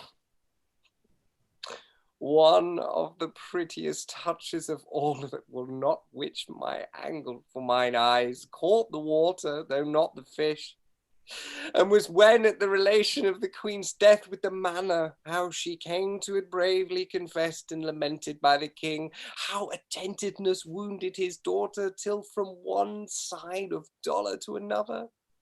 She did, with an alas, I would fain say, bleed tears, for I am sure my heart wept blood. Who was most marble their changed colour? Some swooned, all sorrowed. If all the world could have seen it, the woe would have been universal. Are they returned to court? No. The princess, hearing of the mother's statue, which is in the keeping of Paulina, a piece many years in doing and now newly performed by that rare Italian master, Giulio Romano, who he had himself eternity and could breathe into his work, would beguile nature of the custom. So perfectly he is her ape. He is so near to Hermione, hath done Hermione that they say one would speak to her and stand in hope of an answer. Oh, thither with all greediness of affection are they gone, and they intend to sup. I thought she had some great matter there in hand, for she hath privately twice or thrice a day, ever since the death of Hermione, visited that removed house. Shall we thither, and with our company piece the rejoicing? Who would be thence that hath the benefit of access? Every wink of an eye some new grace will be born. Our absence makes us unthrifty to our knowledge. Let's along. Oh, now, had I not the dash of my former life in me, would preferment drop on my head. I brought the old man and his son aboard the Prince, told him I heard them talk of a fardel and I know not what, but he at that time over fond of the shepherd's daughter, so he then took her to be, who began to be much seasick, and himself little better, extremity of weather continuing, this mystery remained undiscovered. But 'tis all one to me, for had I been the finder out of this secret, it would not have relished among my other discredits. Oh, here come those I've done good to against my will, and already appearing in the blossoms of their fortune. Come, boy, I'm past more children, but thy sons and daughters will all be gentlemen born. You were well met, sir. You denied to fight with me this other day because I was no gentleman born. See you these clothes? Say you see them not and still think me not a gentleman born. You were best to say these robes are not gentleman born. Give me the lie. Do, and try whether I am now a gentleman born. I know you are now, sir, a gentleman born. Aye, and have been so any time these 4 hours. And so have I, boy. So you have, but I was a gentleman born before my father. For the king's son took me by the hand and called me brother. And then the 2 kings called my father brother. And then the prince my brother and the princess my sister called my father father. And so we wept. And there was the first gentleman-like tears that ever we shed. We may live, son, to shed many more. Aye, or else 'twere hard luck being in preposterous state as we are. I humbly beseech you, sir, to pardon me all the faults I have committed to your worship, and to give me your good report to the prince, my master. Prithee, son, do, for we must be gentle now we are gentlemen. Thou wilt amend my life? Aye, and it like your good worship. Give me thy hand. I will swear to the prince thou art as honest a true fellow as any is in Bohemia. You may say it, but not swear it. Not swear it. Now I am a gentleman. Let Boers and Franklin say it. I'll swear it. Oh, if it be false, son. If it be ne'er so false, a true gentleman may swear it in the behalf of his friend. And I'll swear to the prince thou art a tall fellow of thy hands, and that thou wilt not be drunk. But I know thou art no tall fellow of thy hands, and that will be drunk. But I'll swear it, and I would thou wouldst be a tall fellow of thy hands. I will prove, sir, to my power. Aye, by any means prove a tall fellow. If I do not wonder how thou darest venture to be drunk, not being a tall fellow, trust me not. Ha! The kings and the princes, our kindred, are going to see the Queen's picture. Come, follow us. We'll be thy masters. Act 5, Scene 3, a chapel in Paulina's house.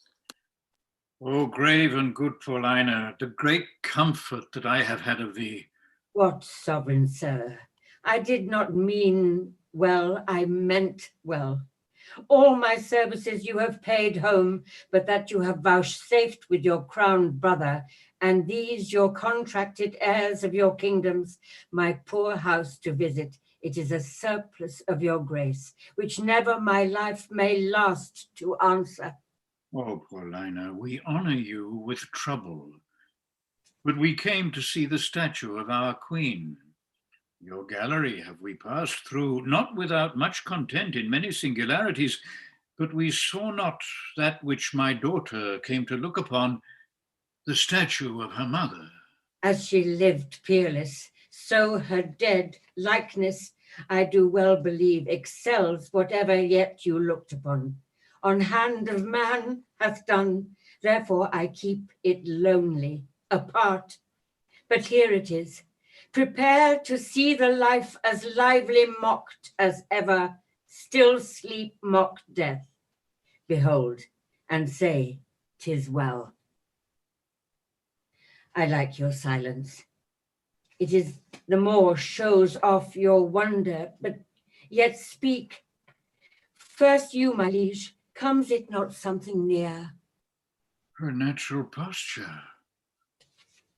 Chide me, dear stone, that I may say indeed thou art Hermione, or rather thou art she in thy not chiding, for she was as tender as infancy and grace. But yet, Paulina, Hermione was not so much wrinkled, nothing so aged as this seems. Oh, not by much.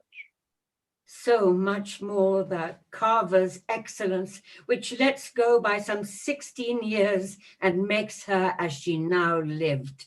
As now she might have done, so much to my good comfort as it is now piercing to my soul. Oh, thus she stood, even with such life of majesty, warm life as now it coldly stands, when first I wooed her. I'm ashamed. Does not the stone rebuke me for being more stone than it? Oh, royal peace, there's magic in thy majesty, which has my evils conjured to remembrance, and from thy admiring daughter took the spirits standing like stone with thee. And give me leave, and do not say 'tis superstition, that I kneel and then implore her blessing. Lady, dear queen, that ended when I but began. Give me that hand of yours to kiss. Oh, patience. The statue is but newly fixed, the colours not dry. My lord, your sorrow was too sore laid on, which 16 winters cannot blow away, so many summers dry. Scarce any joy did ever so long live, no sorrow but killed itself much sooner. Dear my brother, let him that was the cause of this have power to take off so much grief from you as he will piece it up in himself. Indeed, my lord, if I had thought the sight of my poor image would thus have wrought you, for the stone is mine. I'd never not have shown it.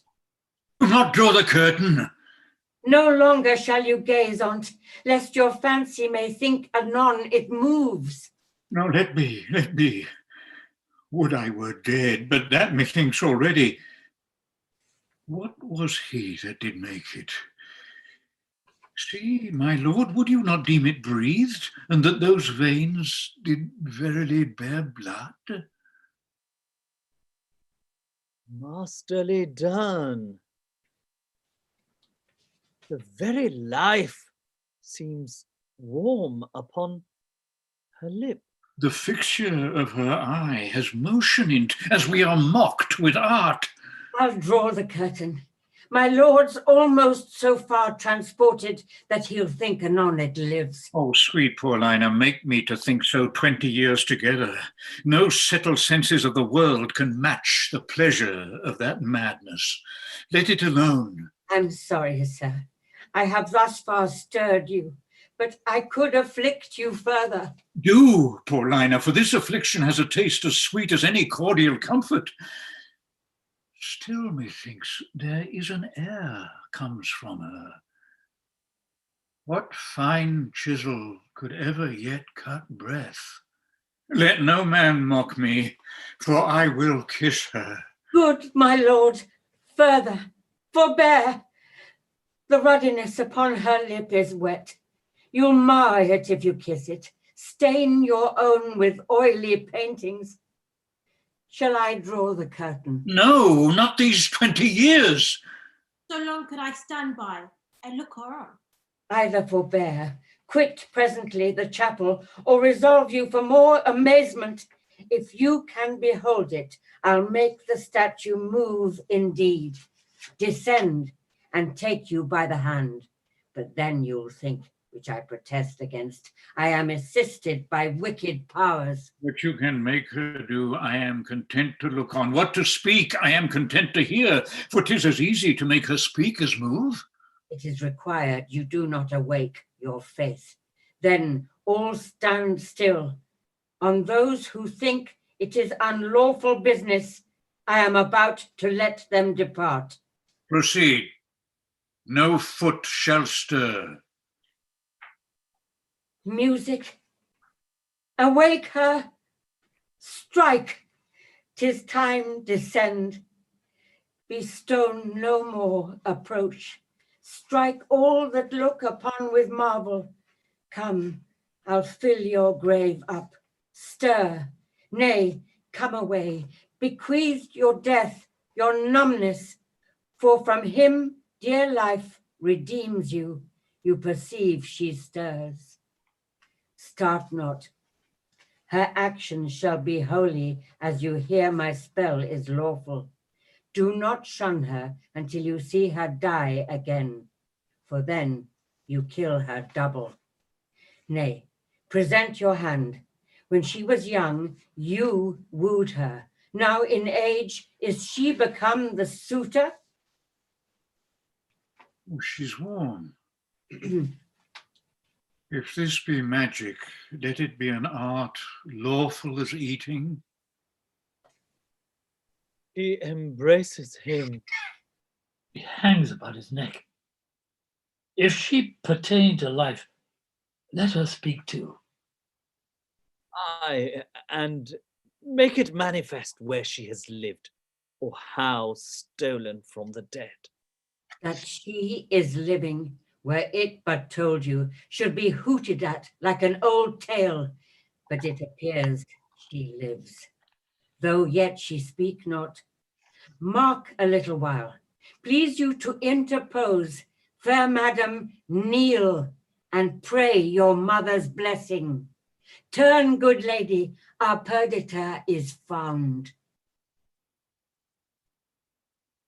You gods, look down and from your sacred vials pour your graces upon my daughter's head. Tell me, mine own, where hast thou been preserved? Where lived? How found thy father's court?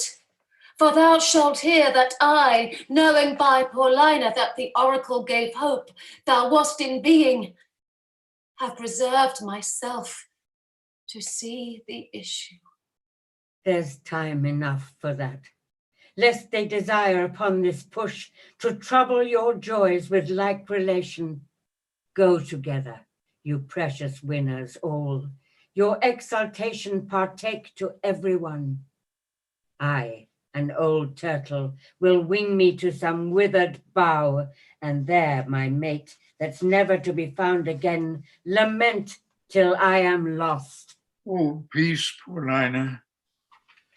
Thou shouldst a husband take by my consent, as I by thine a wife. This is a match, and made between's by vows. Thou hast found mine, but how is to be questioned, for I saw her, as I thought, dead, and have in vain said many a prayer upon her grave. I'll not seek far. For him I partly know his mind, to find thee an honourable husband.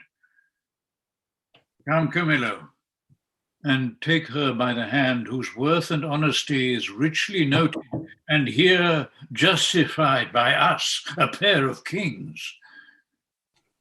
Let's from this place. What? Look upon thy brother. Both your pardons that ere I put between your holy looks my ill suspicion. This is your son-in-law, and son unto the king, whom heaven's directing is troth plight to your daughter. Good Paulina, lead us from hence, where we may leisurely each one demand and answer to his part, performed in this wide gap of time, since first we were dissevered. Hastily lead away.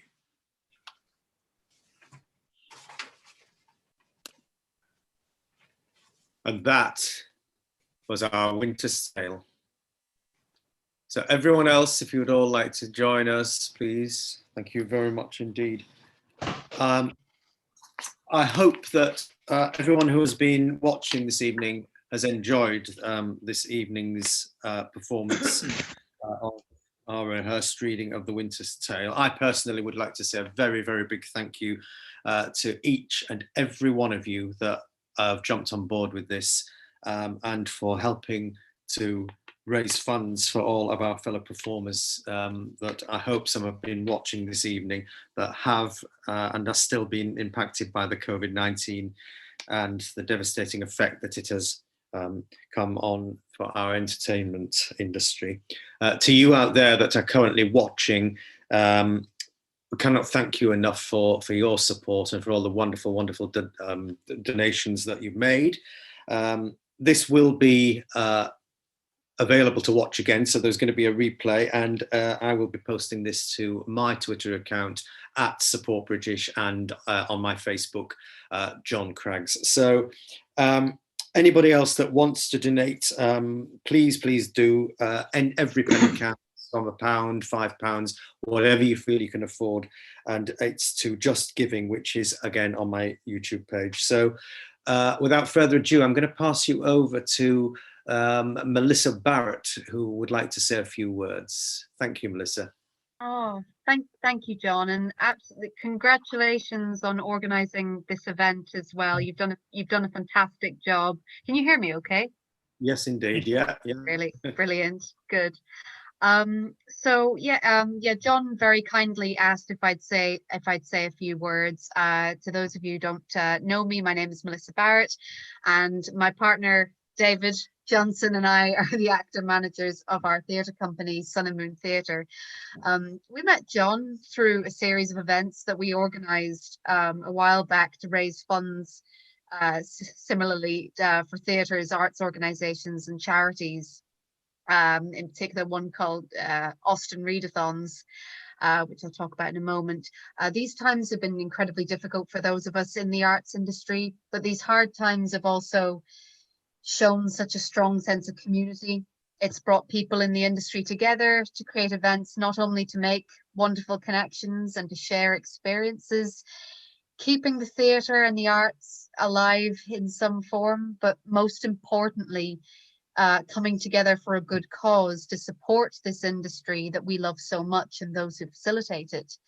And John very kindly asked us to be involved in this rehearsed reading of the Winters Tale for a wonderful cause in support of the brilliant organisation Acting for Others.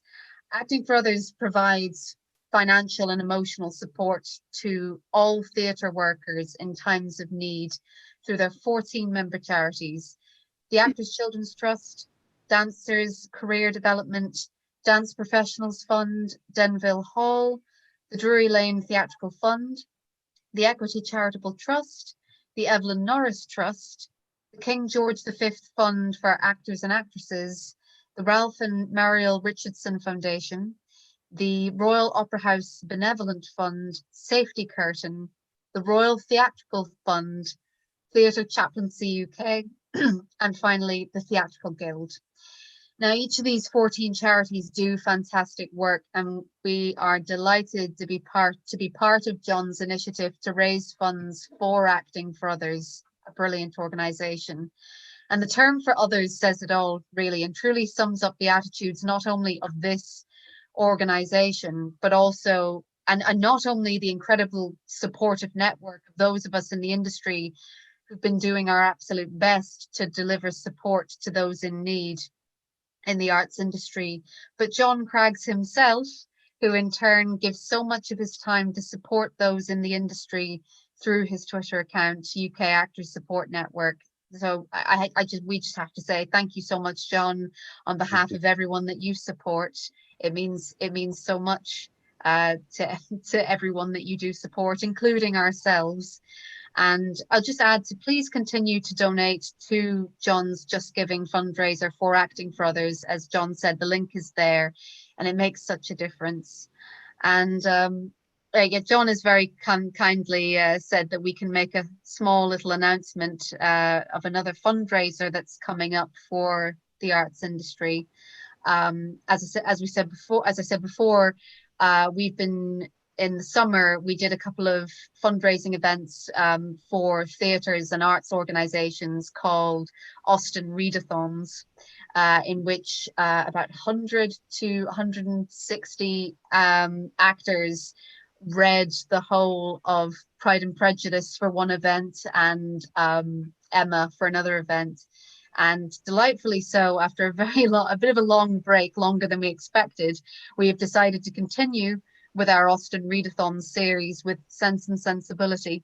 It's the first time it's been announced through here. It's very, very exciting. Well, it'll be on the recording, so everybody will hear that. So that's fabulous. Absolutely. Thank you very, very much indeed. John.